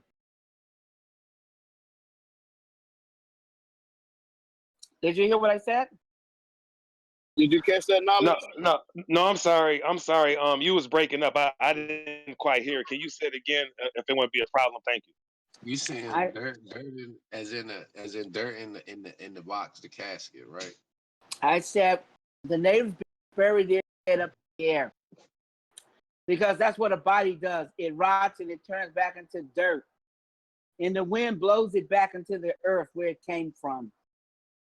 Because the mother ate from the dirt. In the casket, all you're doing is burying a body in a box. And when you open up the box after 20 or 30 years, there's nothing but a bunch of dirt in there. Right. You don't need to bury nothing in a box. You can put it back into the ground where it came from, like they used to do back in the cowboy days. Because all it did was turn back into dirt from where it came from. Oh, okay, yeah. So once again, they pretty much even the clothes rot back into dirt. Dang. Go ahead. Right. So once again, with everything in this paradigm, they at least are trying to be a middleman in between us and the creator, you know what I'm saying, everything that No, the part buying the box they make money off of. That's all they were doing. Go research it. All they trying to do is make money off of you. That's it. Money. Everything ridiculous has something to do with making money. It don't got nothing to do with morals and principles or anything else. It's just there to make money.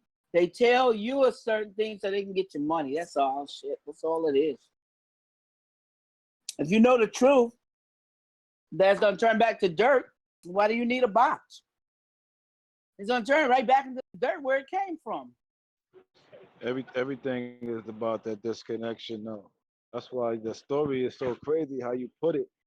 Because when you look back, how they disconnect us, I mean, you just put it so clearly, though. Like, and I was how old in '99? I was like in 20s still. So I really still didn't get it. Like I didn't even peep the acronym NEO being the one until about like 3 years ago. Not acronym, but what you call it, no, it's anagram. An anagram. Anagram means it's flipped backwards. NEOONE. Yep. I ain't even peep it till a few years ago. Of course, I seen when they said the one, but you know, and then they made a Jet Li movie, The One. And Yeah, because they tripped one before. When they heard about it from the Matrix, the third eye, the Matrix, they got it out of my book. It came out of the Bible. And John the Revelator called Jesus the One. They thought, well, this is so cool. Everything that they just hearing for the first time is so cool to them because they ain't never heard of it before. Go on.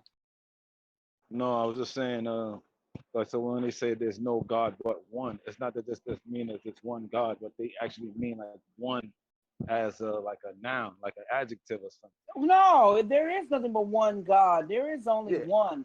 There can only be Yeah, one. And let me explain to you what one God means. And I'm not talking about the many gods that people worship and all of this stuff. Let's get away from all of that. I'm talking about where God tells you the universal truth. He tells you the universal truth that there can only be one, and that's good. That's right, good, G-O-O-D. And all evil was taking this good energy and flipping it backwards. That's what evil was. L-I-V-E going forward, E-V-I-L going backwards. But it's the same damn word. It's an anagram going backwards. But going forward is L-I-V-E, just like the one is good. O-N-E, one going forward. N-E-O, neo, going backwards. Well, neo, what is neo? Neo's nothing but an anagram going into the negative, going backwards. But a sneaky way of calling him the one. So God says there can only be one, and that man decided to see evil. And what was evil? He took that good energy and he went backwards. And that is what sin is. That is what evil is. That is what's bad and negative. Is that you're looking backwards and you're going in the wrong direction. Go on. Copy that. Now, just thinking about this character in the Bible called Melchizedek and Morpheus and stuff like that, but not sure whether or not that had any influence on that, or was it something? Look at the influence. Morpheus is metamorphosing, because that's what they do in the Matrix, right? Metamorphose. What do you think you do when you're coming out of the womb? You're metamorphosing. Because in the womb, what is it? What does a butterfly do? A butterfly is like a little worm, and he's edging on the worm. He goes into the cocoon, and when he comes out of the cocoon, he's a butterfly. He's evolved. He metamorphosed, and that's what man does. Man in the womb, he's swimming like a little fish with gills, and then he comes and he's in the womb doing this. He comes out of the womb. He's walking and then he's running. Then when he elevates into his fourth dimensional body, light body, he's flying, but he ain't Superman. He's levitating, the reversal of gravity. That's smooth. That's gold. Yeah, because this is what happens. It's more metamorphosing. All words have language. So talk to all me about words. What's her name now? Trinity. If that's like the portal, that's the womb. Come on, Trinity is like an angel playing a role. And what is the Trinity? The Father, the Son, and the Holy Ghost, the Holy Spirit, the Trinity. And what are God's children? Three-dimensional beings. And what is it? What is it? What is it in the three-dimensional children? The first is astral body, right? Which is called spirit. The second is the physical body, and the third is the soul. What is that? Father, Son, Holy Ghost. Father, Son, Holy Ghost. The spirit, the physical, the vibrations, the energy. The energy is physical. What? The soul is vibrations. You know what I'm talking about? And the astral body, the virtual body is spirit. The Trinity. 3D, three-dimensional children. God's children are 3D.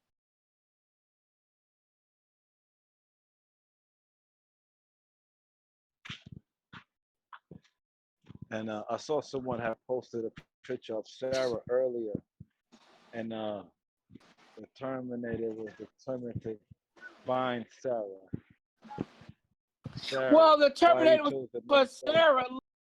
The Terminators want to kill the woman. The Terminator, here's the oracle prophecy. And it's time traveling to kill the woman that's going to have the baby that's going to grow up and destroy their asses when they enslave mankind in the future. So this is why the Terminator has to time travel to the past so he can kill Sarah Connor. What is he doing? He's looking for Sarah Connor because Sarah Connor is going to have this baby that's going to destroy them. And then what is Kyle Reese? He's coming for the future to save Sarah Connor, and he falls in love with her, and he virtually gets her pregnant. And then he goes back to the future, and now it's the Immaculate Conception. Sarah Connor's got a baby. Where's the daddy? Then he's a man child. He sleeps consciously. He's a teenager. He's got long hair. He looks unisex. Because I hit him out on paper because they're looking for all these indigos and crystal children to try to kill the Christ child. Because this child is going to destroy them when he reaches the age of 30 years of age. That's when the rebellion or the reloaded and the revolution starts. And Morpheus, John the Baptist character, come and nurture him and teach him the way how to fight and take him to the oracle for the prophecy. It's all self-explanatory. And you want to give this to some people, Jews and whites that have never read the Bible and don't believe in the Christ, Jews that don't believe in the Christ, and they don't read the Bible. They don't know nothing about this story. This story was hidden in mathematics, quantum physics, calculus, sacred ancient geometry, and it's black superheroes saving the world, and the white guys, the agents, are the bad guys. And the white man super movies, super science fiction movies, the white man is saving the world. He's Superman, Spider-Man, Iron Man, Batman, and Rocky, saving the world. He doesn't need any help. He is the super ego white man saving the world, and everybody else is bad. Learn, and you want to take the Matrix and Terminator away from me? I don't think so. You get your first black superhero. Read the newspaper, the Los Angeles Sentinels. Go back into the archives and read the story on Sophia Stewart. Get the Third Eye book and read the newspaper clipping, and then go look it up.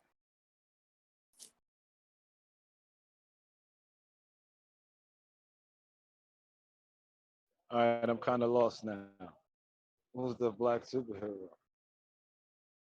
In the Matrix, the black people, superheroes saving the world, and the white guys are the agents, the bad guys. Okay.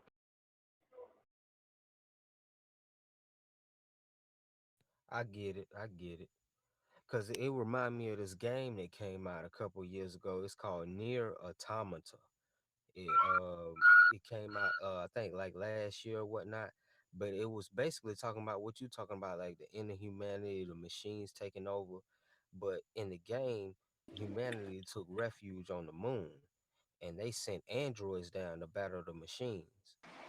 But the androids were like human, machine hybrid mix or whatnot.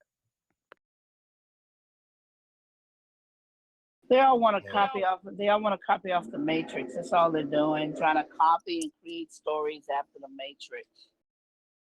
But the reason Matrix is so real and Terminator is because Matrix and Terminator is cracking the codes of revelations, and coming. It's me speaking and writing about truth. What's really going to happen in the future with man versus the machines? yes, and see I they mean, sent ain't it it to like us happening in right now packages too, on though? us. Like basically, like say, my mom died. My mom is not alive right now, so I feel like they done tried to kill my mom with the GMO foods, and they did. And I'm one of these kids that was gonna kill them. You know what I mean? Maybe not by myself, but through my words, like you with your words, and your actions and by spreading the word. It's like you're not here to support what they're doing. Like at one point in my life, I saw myself being a top athlete, right? Like some of the guys that's on here, right? But what I see in top athletes is that they have to sell out and like promote something like say Sprite or Big Macs, and they not eating that, they not drinking that. But the kids growing up trying to make it to where they at, breaking their bones, eating it and drinking this dumb shit, and basically you living a lie. So I'm wondering if my life went a different course, so I wouldn't have to promote that, so I could let people know, like, man, if you weren't even trying to make it to them levels, you can't even put that dumb shit in your body. You know what I'm saying? Else you're gonna have a broken system. You know what I mean? So kind of get what I'm saying, or I sound like I'm crazy. No, I get what you're saying. I get what Yeah, man. But I feel like just them guys, a lot of them just get used, or like you said, like their soul, either like they take their soul away, like strip it down to there's nothing there. You know what I mean? Like say a Mike Tyson or somebody that has this raw talent, you just mold them or mold them in a way that they can't really grow and metamorphosize. You know what I mean? Or just use them as a tool or something. I don't. Yes, but I told people what's going on. This is the Matrix Terminator. People did not give you the Matrix Terminator. That's why you haven't seen anything for 15 years except for my books.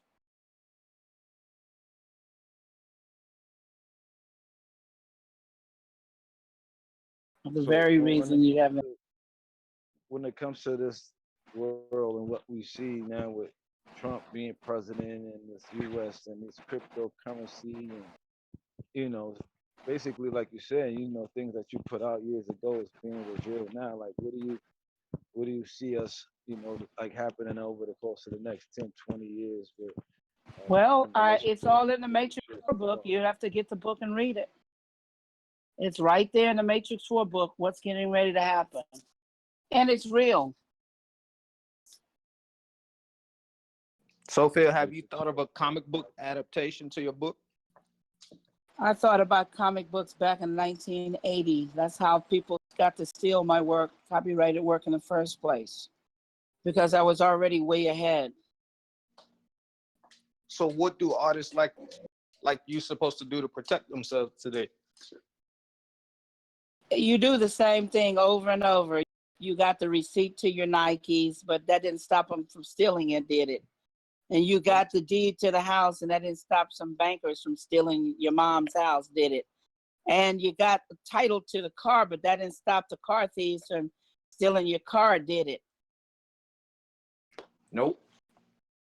Well, then there is no protection against theft. There's no protection against death. If somebody wants to kill you, they can just come up and kill you, unless God says it ain't gonna happen. And God has set a time on you from birth to death, and He said it's not gonna happen. Then that's it. You can't do anything against what people do. But let's understand this: they pay for what they do. Whatever they do, they pay for it. You ain't gonna pay for it, and you can't reap off of something bad happening to somebody. You can't reap off. I don't care if you're a criminal and they lie to you. They tell you to go out there and rob a bank and you can get away with it, because you won't be able to get away with it.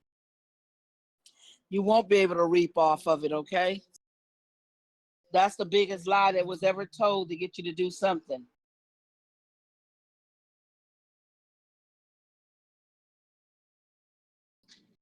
I understand that. But all you can do is copyright your work, but you can't make the FBI and the DOJ do their jobs where they protect certain people. They don't protect you. That's something you might want to think about.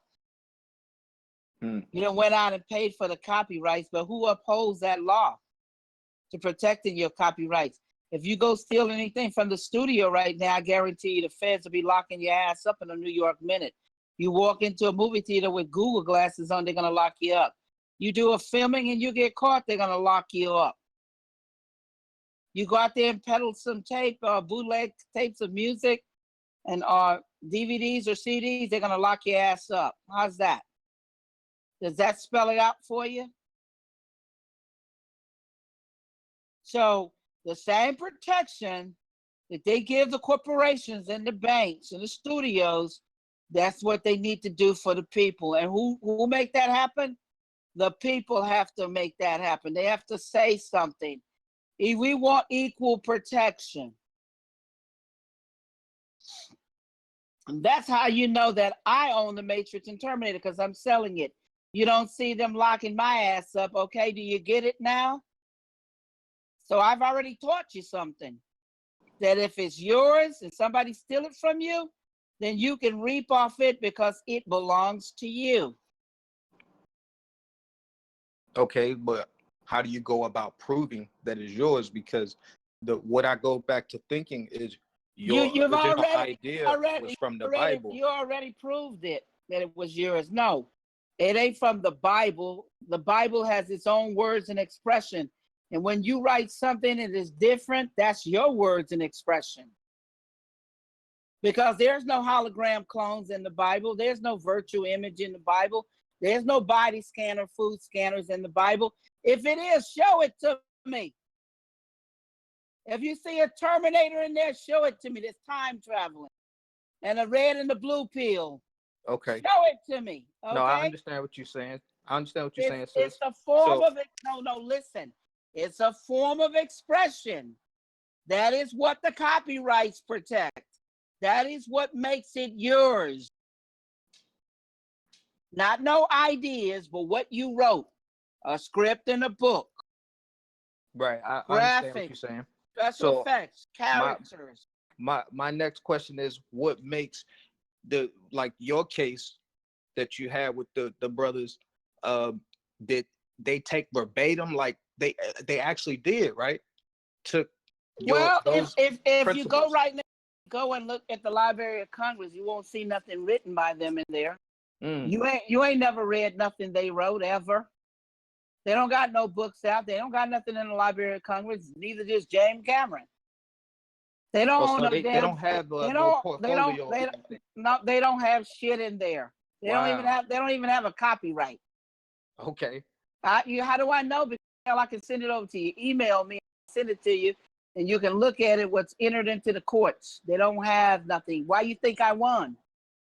So they just came out of nowhere, pretty much, with that idea. They claimed it was theirs. They didn't come out pretty much nowhere. They used source work. They used my script and my book, my characters, my graphics, my special effects, my plot, my concept. You can't come out of nowhere with nothing. Hell, when the writers go on strike, you get the Smurf, you get the Three Stooges, you get King Kong, you get Tarzan. What's wrong with you? Hell, if the writers are not writing, hell, why would you need the writers if you can pull it out of your ass? What do you need writers for? If you can just get it out of the air. If it comes out of nowhere. This happens across the industry everywhere, right? What happens? These ideas. There are no ideas. The idea thought. They steal scripts and books. They steal scripts and books. They're called source work. You can't steal somebody's damn thoughts. That's what an idea is, a thought. Right. So they take a thought has to become something materialized. What is the material stuff? It's a script or a book. So they take the source code and creating something from that. Well, you can't create nothing if you're an architect and you build the damn Brooklyn Bridge. You have to have a damn blueprint in order for the damn contractor to build the damn bridge. If the architect don't build the blueprint, what the hell is the little worker ants and little worker bees are gonna do?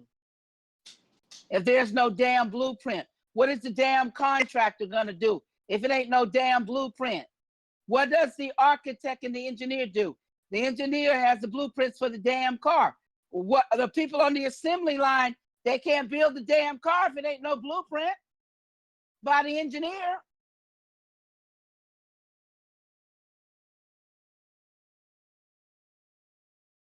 So inevitably, they took the source code and The source code was pretty much your script. But your script was like the machine code language, which was the Bible. That's where your inspiration came from. Hey, let me tell you something.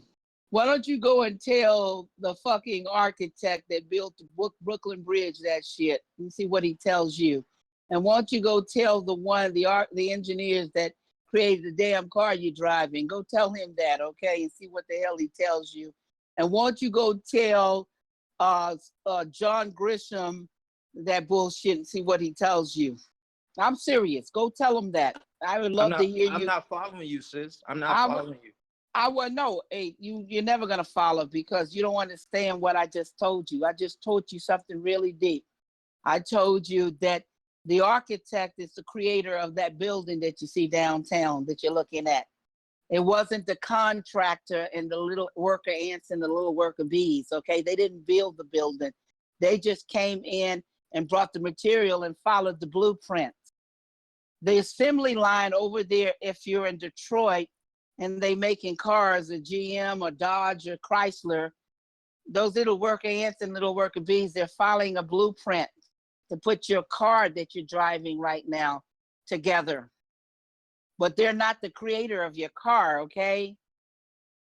That's what a movie is. When you see a movie, it's people with the cameras and the mics and the casting of, these are little worker ants and little worker bees. But if they don't follow, the director don't follow the script, then you won't have a film, okay?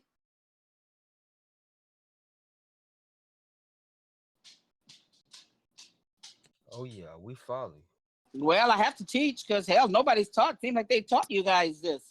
Or y'all got it or y'all heard it, y'all didn't understand what was going on. Something is missing somewhere.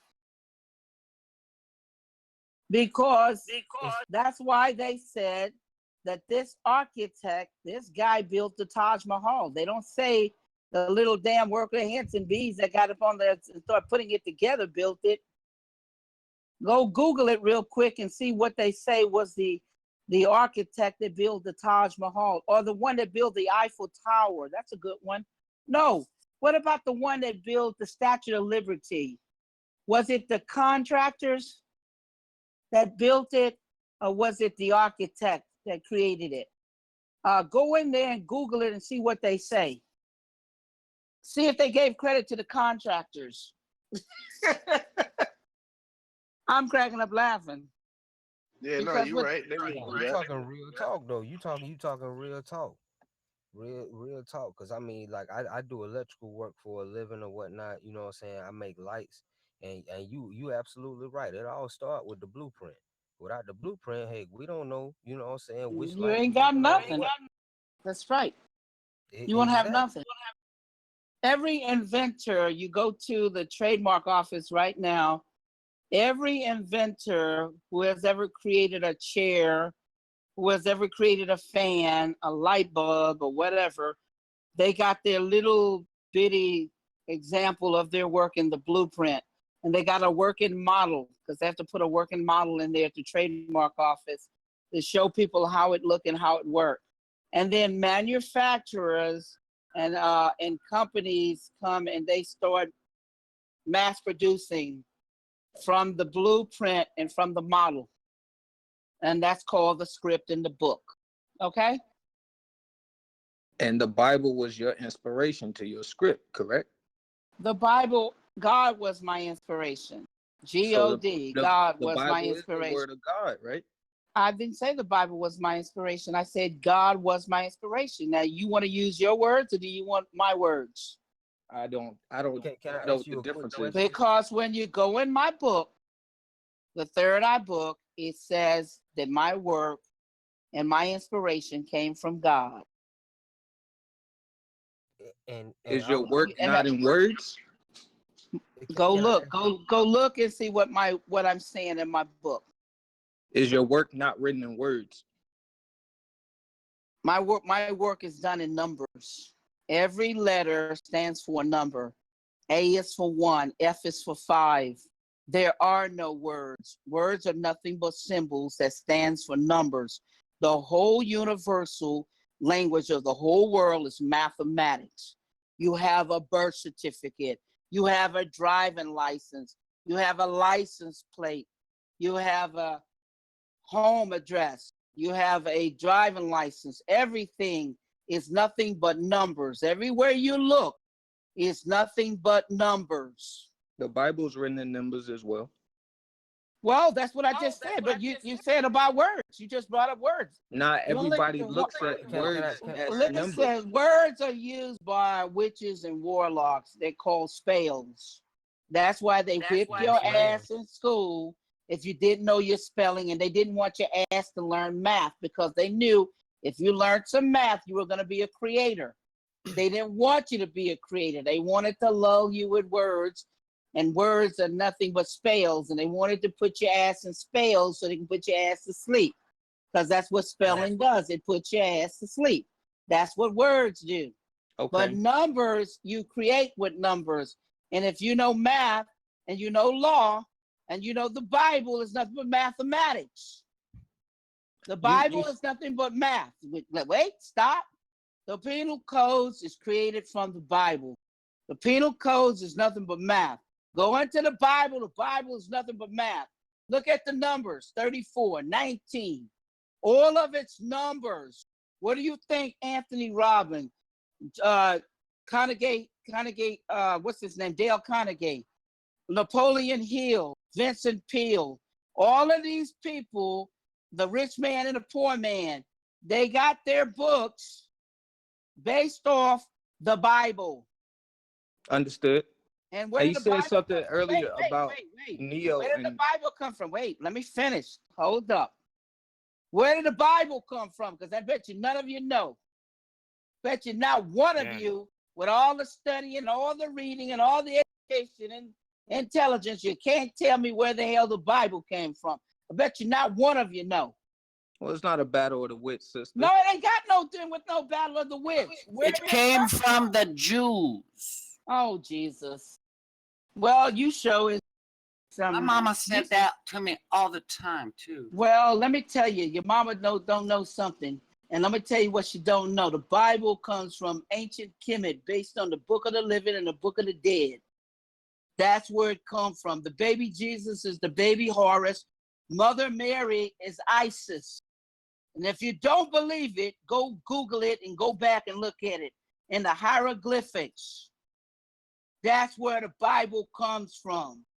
Now, man that came in and added their little shit and taken away their little shit and put their little shit, and it tells you in there what is going to happen to them for adding and subtracting and deduction.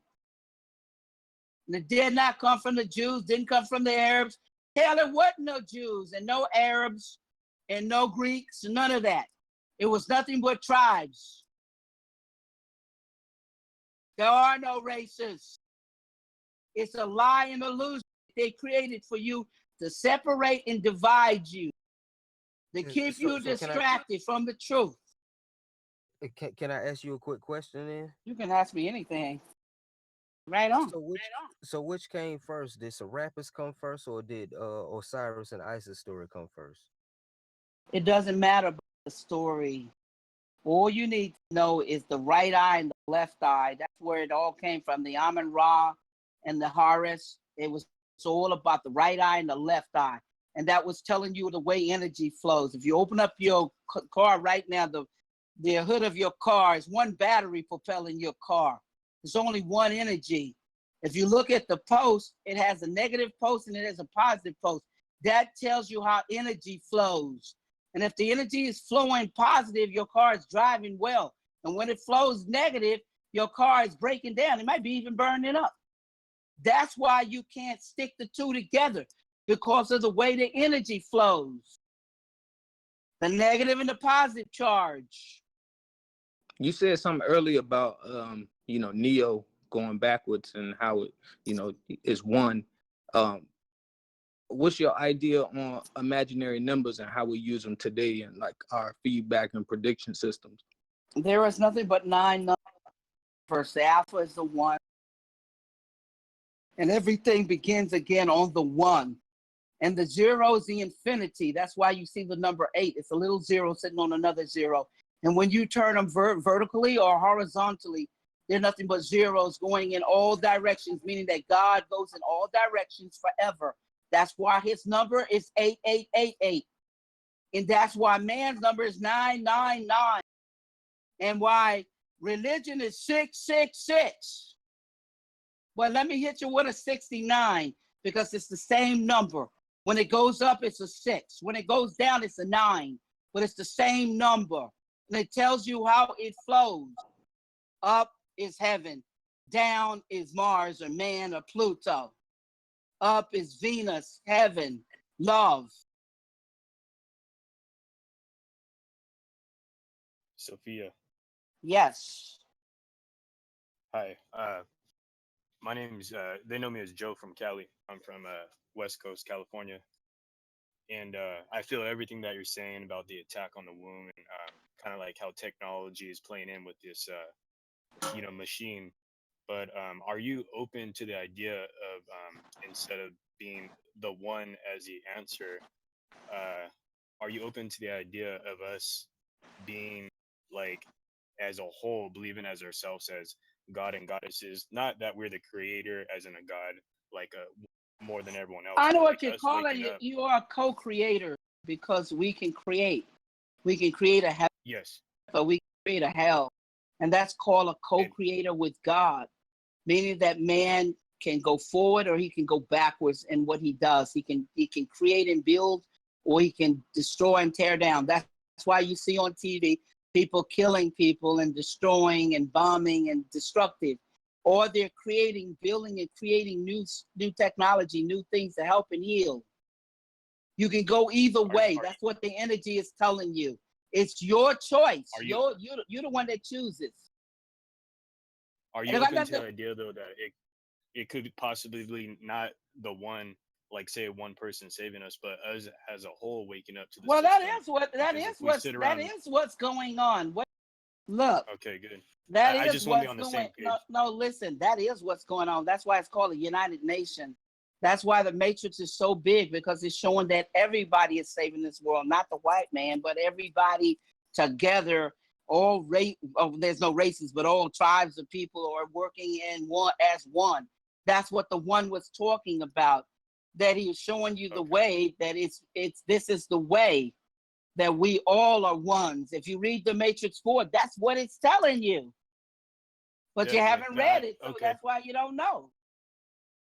No, I agree. We're powerful in numbers. Instead of waiting around for some one person or some false prophet to do something, kind of like that, like the religious sense, it's more of the people waking up as one. That's right. It starts with the man and right. You wake up and you be an example, and other follows you. Listen, I'm not making any mistakes. It's just you guys are calling and talking and you haven't read the work. It's just like somebody fumbling in the dark, but they got a flashlight at home, but they never used it. So now they're telling the person, could you guide me through the maze here, through the darkness? And I say, why do I need to? Hell, you got the flashlight at the house. Or you got the flashlight and you're not using it. So why the hell do I need to guide you? I already gave you a light. Turn the damn light on and see. Guide yourself. You don't need to be led. You don't need to be the blind led by the blind, or the dead bury the dead. That's what the whole Bible scripture was talking about. Why don't you wake up and use the light so you don't be led by the blind, or you don't be buried by the dead? Because that's what's going on here. The dead is leading the dead or burying the dead, and the blind is leading the blind. And where the hell are they leading you? Because you're like, hey, I can't see. Could you tell me if it's a road over here, or can I make a left turn over there? Definitely. That's why we're all back here too. We're trying to get away from all the stuff, and we're just, back here building, and we're looking for answers from within. Now, we're trying to, yeah, but I'm saying that I appreciate it. Anybody or wake anybody up or turn atheists into believers to lead them. All I'm saying is the Matrix. This world is not what it appears to be. So why don't you investigate and explore and see what's really going on? That's what the Matrix is telling you. Am I lying or not? The Matrix is telling you to wake Yeah. up.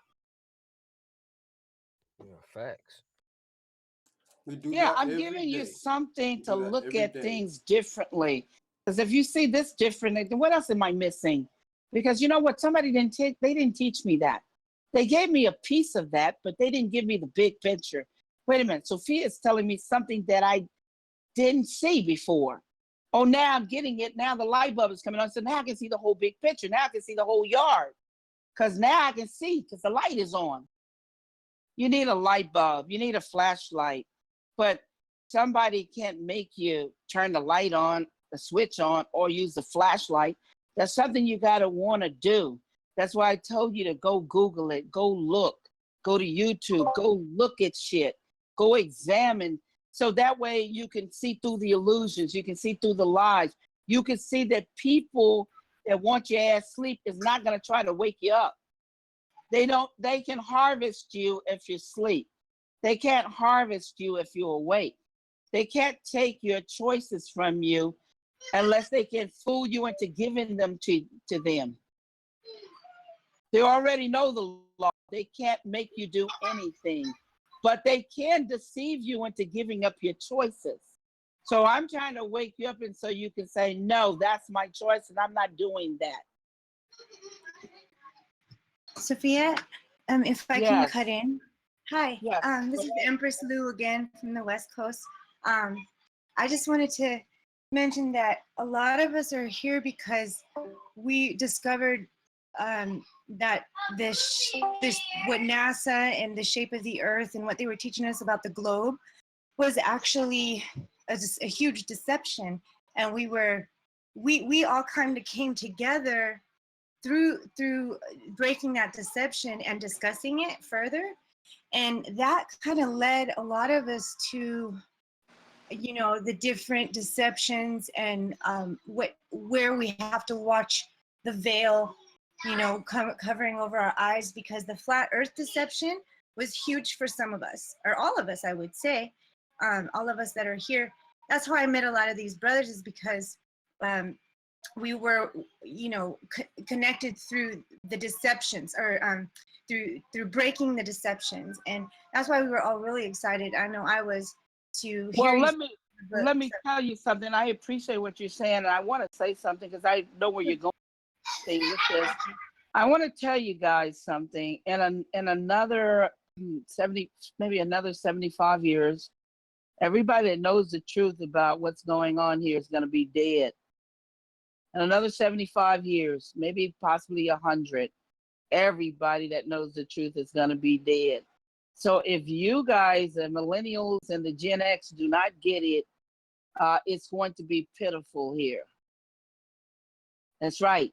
If y'all don't find out the truth now, this is why the Matrix and Terminator was created, to wake you up so you can find out the truth before it's too late. Because the new world is coming, and it's going to be holograms, and it's going to be virtue, and it's going to be a whole nother world that these people that came here 50, 60, 70, 80 years ago, because the Queen of England, she's 92 years old, her husband's 97. Now those people, they've lived almost 100 years. You know what I'm talking about? So they know the truth that you guys will never, or myself, phantom. They seen the truth. They lived that truth. And all the stuff started changing because once a certain, once the baby boomers are gone, it's over. So if you guys don't see the truth now, it's going to be terrible for you. And I'm not joking. I'm telling the truth. You're going to remember that I spoke the truth here today. I just told you when the baby boomers are all going to be gone in 75 years to 100. They're all going to be gone because they can live up to 120 years, the baby boomers. And you can look right now, Google it. Queen Elizabeth is 92. Her husband, Philip, is 97. And Philip is 3 years from 100. He's a whole century. He's been here a whole century almost. So he's seen all kinds of stuff, and he experienced all kinds of stuff. So all of this stuff that y'all are getting now is to trick y'all, to deceive y'all, because y'all are the ones that are going to be ruling the world coming up pretty soon. In less than 75 to 100 years, you'll see what I'm talking about. If you don't get it now, you're gonna be in the matrix for sure. Oh, we definitely with you because in just another couple years, they coming out with the new IDs. The what is it? The universal IDs. Whatever you have to Yeah, scan well, before I you was go in talking. the desert. But I was talking about it a long time ago. Remember on my interviews? Hey, it'll be here in 2019. They said it would be by 2019. Back in, they were. They already here. They already Yeah. Yeah. Yeah, well, Well, I'm here in pretty Florida. sure. I'm pretty sure it's gonna be here. But spoke about it. The motion sensors, the virtual penal system. Wait till that comes. If y'all think you're scared now, wait till the virtual penal system comes. I Hell, know.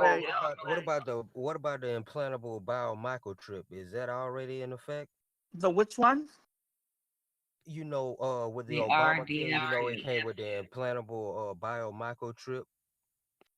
They've been chipping children, dogs, and prisoners for years. And all they can do is track them. That's what they are. Chips are tracking devices. Everybody that has a credit card or debit card has got a tracker. Everybody that's got a cell phone has a tracker. You're all being tracked right now. Every time you buy something with a debit or credit card, the transaction is being tracked. Every time you move with your cell phone, your whole movement is being tracked. Right, and it's pretty much what you're saying. Like they know your spending habits. They know where you go, how you've been there.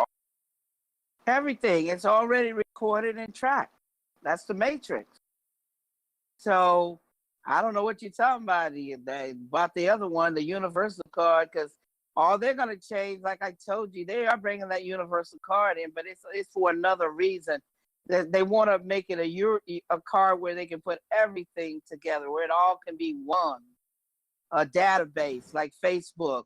And that's why Mark Zuckerberg made billions of dollars, because he sold y'all's damn information to the CIA and the FBI and Homeland Security. They know all of your family members. They didn't already put they didn't put all their pictures in a scanner. Where now, that's why I'm trying to tell y'all that when you go to the airport, you don't need no paper no more. You ain't gonna need shit anymore after a while. In less than 20 years, you ain't gonna need nothing in your damn pockets. You ain't gonna need no money, nothing. Hey, Miss Sophia, they showed that picture of that in the movie. They showed what? They showed what? What you're talking about with the airports in the movie Total Recall with Arnold Schwarzenegger, that in the 80s, about the airports. Yeah, well, that. I'm pretty sure, because Total Recall came out of my book. I'm pretty sure. Yeah, you think I'm joking, don't you? But I'm not. Predator. Oh, I know you're not. I know you're not. Stargate, X-Files, the logos. If you go in the book, you'll be shocked. You'll be shocked. It's all there. The graphics, the special effects, all of the logos, all of it's right in the book. I'm not bullshitting you. Did you touch on, I don't know, because I had another call at Fire Station. Touch on Black Panther yet with us? The Black Panther. No, I haven't talked about the Black Panther, but I want y'all to get the book and go see the movie. My book has been out since 2010 for 8 years. The fans that have been my loyal fans, they know what's going on. If even cops in Homeland Security and FBI got autographed copies of my book, they know what's going on. People that are about the truth, they come and they tell me the truth. But you guys need to get it and see it, because you're not going to believe it until you get it and you see it. And go look at everything. Look at the year. Look at the date. Look at the copyrights. The copyrights are in the book. Look at everything. We need to believe the truth. We need to know the truth. That's why we ask you, like, sometimes very specific questions. You know. Yeah, but you need to see the truth with your own eyes. Yeah. Too. Yeah. Hi, Miss Sophia. My name is Nikki. I'm from California. Yeah, hi Nikki. How you doing? I'm good. I've been knowing all this stuff was gonna happen, and I understand that you wrote your book, but all the things that you have discussed today have been implanted in me since I was a child, because we were being taught all these things that were gonna happen or that are happening now. As far as them trying to track us and all that. I've already seen what they've been doing. All those discount cards and all those cards is tracking all the purchases that we purchase, and they know what we buy, and they know where we're gonna be at with Google. They know they're following us like everywhere we go. Like my phone will tell me that I'm getting ready to go to work, and it's Oh, only gonna I take me know. 10 minutes to go. Listen, that doesn't surprise me. I already know. Everything you're saying is true. Yeah, It's I true. already know too. So Yeah, I know you I do. have one more question. I have one more question. This is from Joe from Cali. He wants to know, since we are already woke, what do you suggest that we do to take action against all these things? You can't take action against anything. All you could be is informed with knowledge so you know what to do in case you get backed into a corner. You know how to get out, but you got to have knowledge because God says, my people perish because of a lack of knowledge. Everybody gets killed or harmed or done in because they don't have any knowledge of what's going on. But wisdom is applying the knowledge, so you need to be able to do something. So Well, you need to know you need to know what's going on first, so you know what to do about it. You need to know what's going on, and then you got to think about. Then you got to think about what you want to do about it. It's a little bit of an insult to our intelligence because I know my brothers and sisters here, and we all research together and things. I'm not insulting your intelligence. I'm here to teach. If your intelligence got insulted, that's because you took things personal. When nothing is personal. I'm asking you. I wasn't talking to you when I'm teaching. It's just like you talking to the universe out there. Mm-hmm. And anybody that wants to pick up any knowledge, pick it up, or the ones who don't, leave it. I'm listening. They got nothing to do with anything. It got nothing to do with you. Anything. But wisdom is I applying. didn't say you couldn't do anything. I said if you want to combat anything, you need to be armed with knowledge. But see, that's the thing. That's the thing. Like, we all are here because we all have some kind of knowing. We know something. That's why we all ended up being here. As a matter of fact, I just got here like 3 weeks ago, but I was happy to be here because of these people think like me. These people know what I know. So you being here is just a confirmation of things that we've already discussed. Well, this is the deal. Someone asked me to come on and explain the Matrix and Terminator. That's my work. And that's what I'm doing. I'm not taking nothing from you, and I'm not giving you anything. All I'm doing is expressing my work. Now, you can take from that work, but you don't have to. You can leave it because that's what it is. That's what water and food is all about. Nobody's trying to make you eat. Nobody's trying to make you drink. You can leave it. You don't have to eat. You don't have to drink. You can form your own plans of operation on how you're going to combat evil. Because people want to hear people so they can gain some kind of knowledge to add to their knowledge, to complement their knowledge. And that's all I'm doing. Yes. I'm not trying to tear you down. I'm trying to tell you to wake the hell up. That's what I wrote the Matrix for, to wake the hell up. I am the Oracle. Hell, that's why the Oracle was created. She would have never been created if it wasn't me. If it wasn't me. You telling us what we need to put us on the journey, the path, the things that we need to hear. We can't accept it. Like if Neo went and accepted the fact that she told him that he wasn't the one. He wouldn't have took the journey to find out that he was. You feel what I'm saying? Exactly. I know exactly what you're saying because that's how it works. Yes. How the hell do you get on the journey to find out? It's like this. How would you know if you were a coward or if you had courage? The only way you would know if you were a coward or you had courage is when your ass got into a fight. When you got into a fight, I guarantee you were one or the other. You're going to find the courage to fight or you're going to run your ass off. But until you get into that fight, you won't know what the hell you are, a coward or have courage. That's powerful, Sophia. Oh my God. I have to tell people this because people be thinking about shit, but they don't understand until they're faced with something. They don't know who the hell or what the hell they are until they're faced with it. That's when we come to the moment of truth, when something happens. Like say a disaster happens right now. Yeah, you've been reading about the damn disaster for a long damn time. You probably got the answer. But until your ass get into a disaster, you won't know what the hell you're going to do. You need to wake the hell up. You need to wake the hell up because I'm trying to tell you something. You can read about shit. You can gain knowledge. But until your ass experience it, it's a whole nother ball game, baby. Wow. Trust and believe. That's the same thing the Oracle told Neo. Powerful. Yeah. I see the correlation. That's cold. Flat It's power. the Wow. truth. It's the That's cold. truth. It is That's the cold. truth. And anybody who's ever experienced it out there know I'm speaking the truth. They know I'm speaking the truth. You And can I read it. love You the way can read it. I Let love me the tell way you you so something. strong with it too. I love you so Yeah. strong with your Forget the truth ball because games, the truth motherfuckers. is No is ball blunt, games. it's aggressive. It don't have no way to We be. ain't playing You feel me? And it's We ain't straightforward. playing your game. The truth is straightforward, and that's what you've been being straightforward. And people can take your straightforwardness as bluntness or aggressiveness or a threat sometimes. You feel what I'm saying? But it's definitely needed. Yeah, because I'm not even body. I wrote the Matrix to wake people up. I just can't understand how in the hell can you give credit to somebody who's trying to harm your ass? That's what blows my mind. How in the hell can you give credit to somebody that wants to see your ass defeated and dead? The only reason they put out the Matrix and Terminator because they didn't know what the hell it was. If they knew what the hell it was, they would have never put it out. It was meant to wake you up.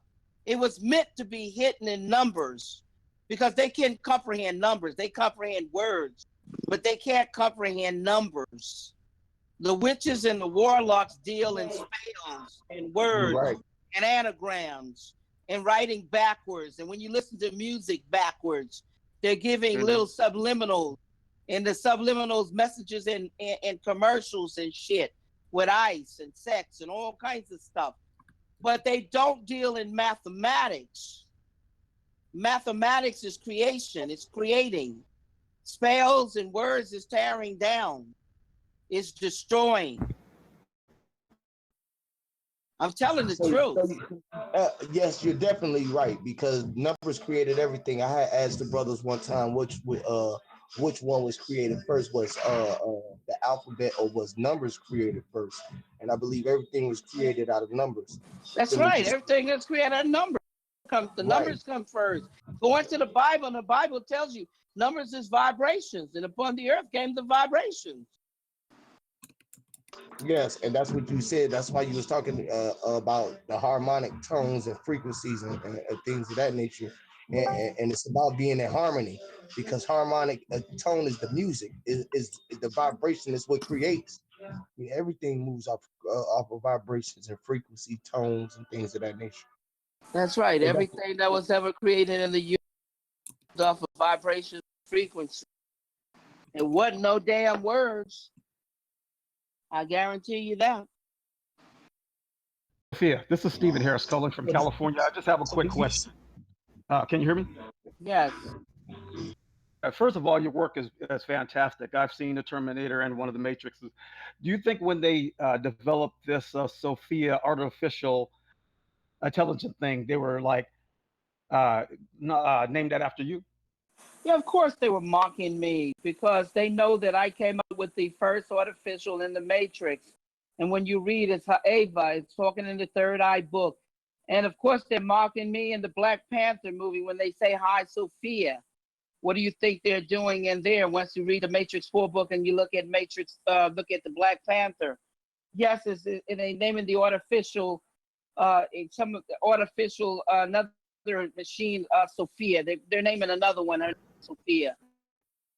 That's what they're doing. They always want to name anything after the creator. You know that. They name, like, look at the Tesla car named after Tesla. Of the book or how much of your script would you say they stole? They stole it word from word, or did they change some things around to try I'm not to? gonna say that. Why don't you read and find out, and then come Gotcha. back and get me and tell me, Sophia, gosh, I see what they did to you. Why don't you do that? Yeah, because this is new to me. That So, would be better. No, but don't you see that would be better because if you go in there and you look at the movie and you read the book and you can come back and you can say, wow, I see what the hell they did.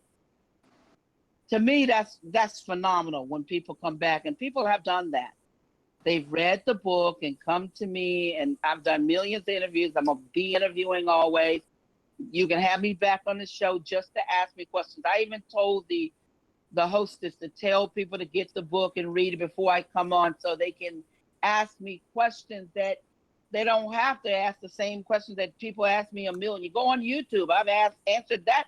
I've done over 4,000 media interviews. I've been interviewing nonstop for 15 years since ABC broke my story October the 17th, 2003. And guess what? About 2,000 of those interviews is the same damn questions that you're asking I imagine, yeah. that I've already answered.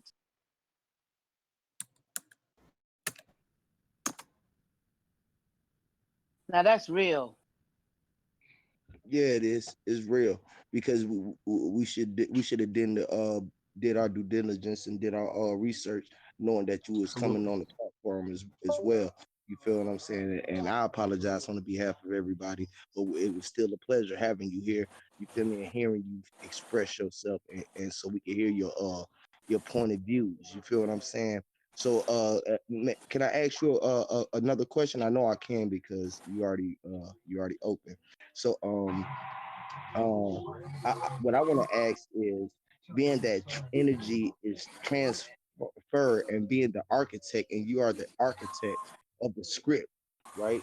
And you, being that you rewrote the ending of, say, Revelations, and restarted your timeline, and you operating within the timeline, would it be safe to say, because I'm a writer and a creator as well, and I understand the power and why and operating the time, and I know and how you was talking about the time traveling with past, present, and future, and I know that doesn't the now is the only thing that matters, and that's what they control most of everybody in, is with the now. That's how they control our past, present, future, is with operating their nows, with bringing their dreams into the now.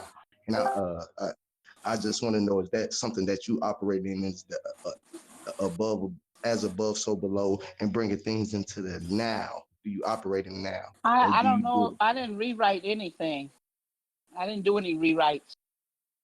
Rewrites come from people who has never written No, I anything. didn't mean I didn't mean rewrite. What I mean is, you recognize the fact that the timeline of the ending of the Bible, or things of that nature, how to write I write didn't what do you it. seen, I didn't do no, any what of you that. seen what would come. How I you said that you I seen what the second coming would come, and how he would act I if didn't. he was back on the earth. All I said was I cracked the codes. That's all I said was I cracked the codes and extracted the knowledge. Do you know what a code breaker is? Yes, Okay, that's what I am, a code breaker. That's exactly. why it's And you called and you it's called matrix and evolution, cracking the genetic code. I cracked the codes. So if I cracked the code, I gave you some knowledge of what's going on. But I'm yes, gonna you did. go right now because I was just gonna, time for me Sophia. to leave. I was Yes. just gonna say too. I was gonna say I don't want to keep. Yeah, I've been on for 3 hours and Yeah, it's been 7 3 hours minutes. almost. I just want to say I appreciate you so much for coming. I Thank really you. respect your You're, work. you're welcome. I think if we do this next time, we're gonna do it where at least 80% of the panel has knowledge of your books, so that we can kind of go into where you want to go. And Well, if they need to answer some of these questions, they can go to YouTube. I got like tons of interviews up yeah, where you can get those answers. Listen to some of the interviews or read the book, whatever shortcut you want. There gotcha. are shortcuts. If you don't want to read, then listen to the interviews. If you don't want to listen to the interviews, read the book. But then Good. when I come back on, please ask me some questions that you don't understand in the book, or something you heard on the interview and you didn't understand, but not the same thing I've heard a million times that I've Gotcha. already given answers to. I appreciate your Miss time, Sophia. man. Yes. This is Brandon. I just wanted to let you know that even though it's been almost 5 years, it's always a pleasure to hear your voice again, and I can't wait to hear from you again. And I'm gonna do my due diligence of going back into those books and extracting some more information. But it's a pleasure to hear from you again. Yeah, it's my pleasure too. I recognize you personally. And let's talk. That Yes, sounds ma'am. I okay. sent you an email also. Got it. No, no, I got it. Yeah. I remember. I Okay. remember, and I acknowledged it. I Yes, ma'am. acknowledged it. All right. I Thank you, will be Sophia. out, I and appreciate I'm you, man. coming back on again. So Okay, sweetheart. I yes, appreciate you so much. Thank you so much, eh? you're welcome. I'll be back. Okay, we'll talk All soon. right. Okay, All All right. right. take care. Okay. Bye Thanks bye. a lot. You have a good one. Bye. Take care.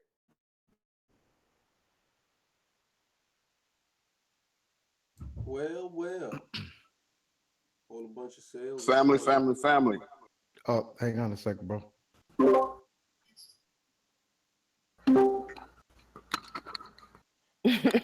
Hang on a second, brother.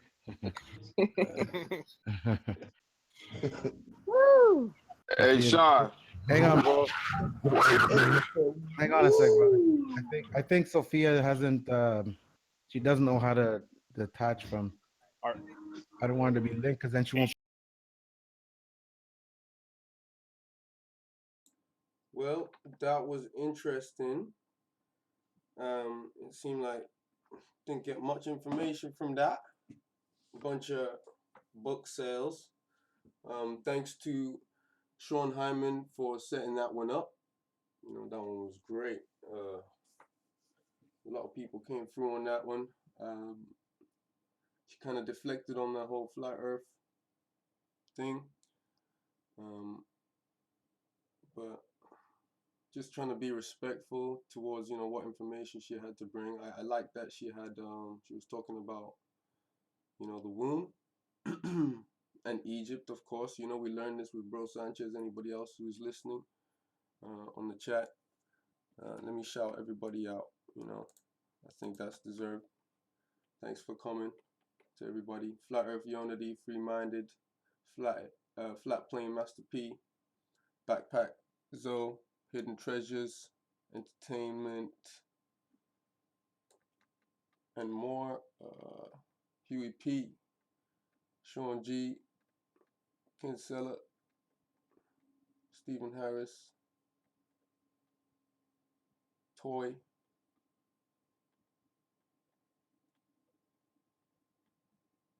Empress, The Boy, and Cryptos. Yeah. Buy the books, buy the books, buy the books, buy the books. Money, money, money. Yeah, man. I'm trying to get myself wisdom. How I can change my community with this knowledge. Yeah, we're learning. We're learning a lot of new things together as a group. In the Discord, we're learning much faster than before, individually, just on YouTube. But we're getting that knowledge. You better believe that it's it's attaining the wisdom and affecting our communities and learning not to consent. Jimmy had a point. You know, me and Jimmy was having fun in there, but everybody that's listening needs to realize Jimmy had a point, and she was using when the words that were being used are emotive words, black, white. When she's referring to something else, she's speaking about black and white, but then she'll flip flop, you know. And I'm gonna speak my mind because you know what, this is my channel. Um, I've already promoted her book. I'll give you guys the link and all of that stuff. So I've done what I needed to do. You know, she may not have known that it was me going live. So, you know, that I don't feel like that same kind of respect that I gave her was given to me. So it is what it is. But you know, I was respectful as I could be.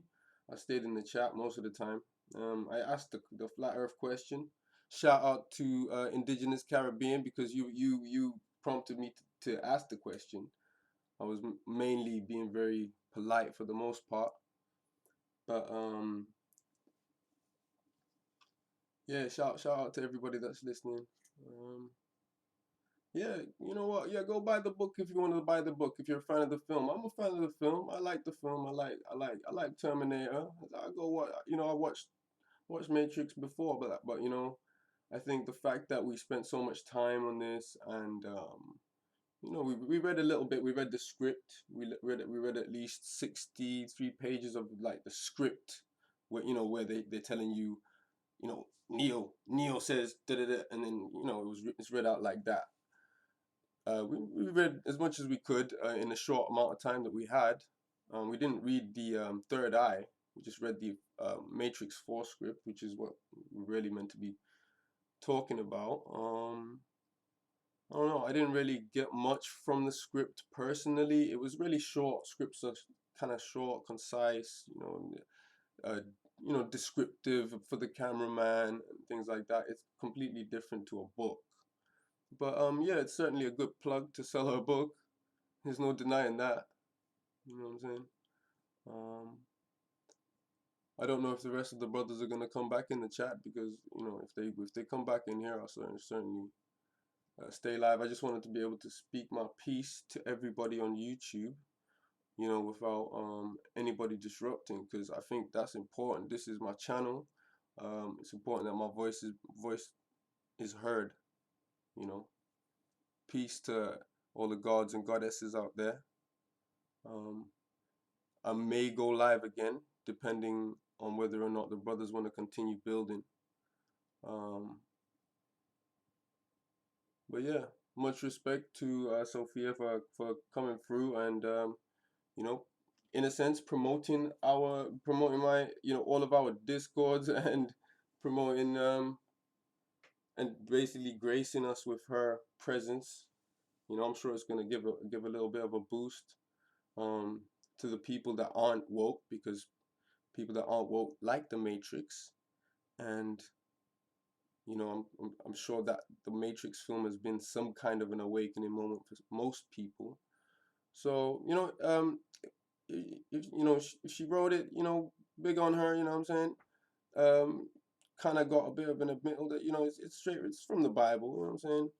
But yeah, we can all twist things the way we want and take bits from different stories and create our own. That's how a lot of films are created, is by taking little bits from films, um, here and there. You got like what's it, The Shape of Water, interesting name of a film that came out recently.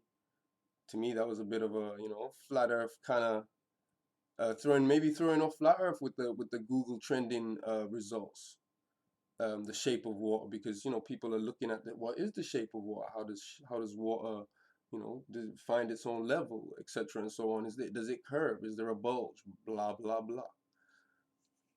But yeah, The Shape of Water was interesting. That was the film mixed with like The Little Mermaid and a bunch of other films. I don't know, Hellboy, bit of a Hellboy creature in there.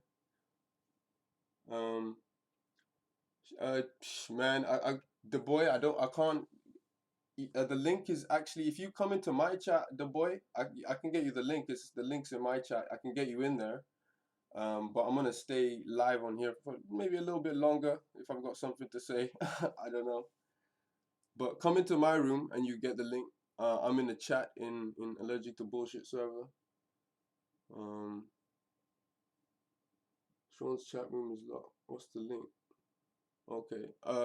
Just come into my room, bro. I'm still live in my room. I'm chilling. I don't think everybody's realized that I've left the chat. But yeah, I've given Sophia 3 hours on this, so I think it's only fair that I say my piece. A lot of people have said more than me already. But jump in, man. The boy, I'm still live for now. I'll wait for a couple of minutes if you're gonna jump in here. Let me know what you're doing in the chat, because I can see it straight right now. I love to build with you, my brother. You know what I mean? You got the floor over here. It's just me alone in the chat room. I left all of them people behind. I didn't even realize it's been 3 hours that we've been streaming as well. But shout out to anybody that's still with us. Let's see where this goes. Come on, the boy, jump in the chat, bruh. Come on, get on the Discord, in the chat room. Let's hear what you got to say about this. Anybody wants to continue this build right now? Jump into my server, Allergic to Bullshit. The description is the link is in the description. Jump in. I'm live. Let's do this. Let's talk. For me, I was just listening for most of the part, so I guess I'm gonna have to watch it back and maybe do another video on it if I get anything from it. Other than that, I think it was just a bit circular. I didn't get much from it. Just like I felt, I just felt stupid at the end of it. Like, yeah, you're stupid. You don't know this and that and this and that. Don't tell me what I don't know. Tell me what you know. Don't tell me belief, because she was throwing around the word belief a lot and things like that. The boy, you still there, man? I don't see you typing in the chat, bro.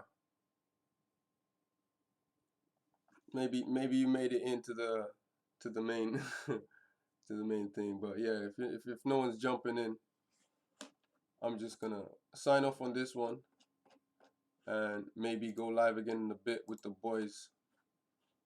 Because I've said my piece. I would certainly like to hear what Huey has to say more. Things like that. But yeah, peace out to everybody. Much love for coming through. Stay healthy.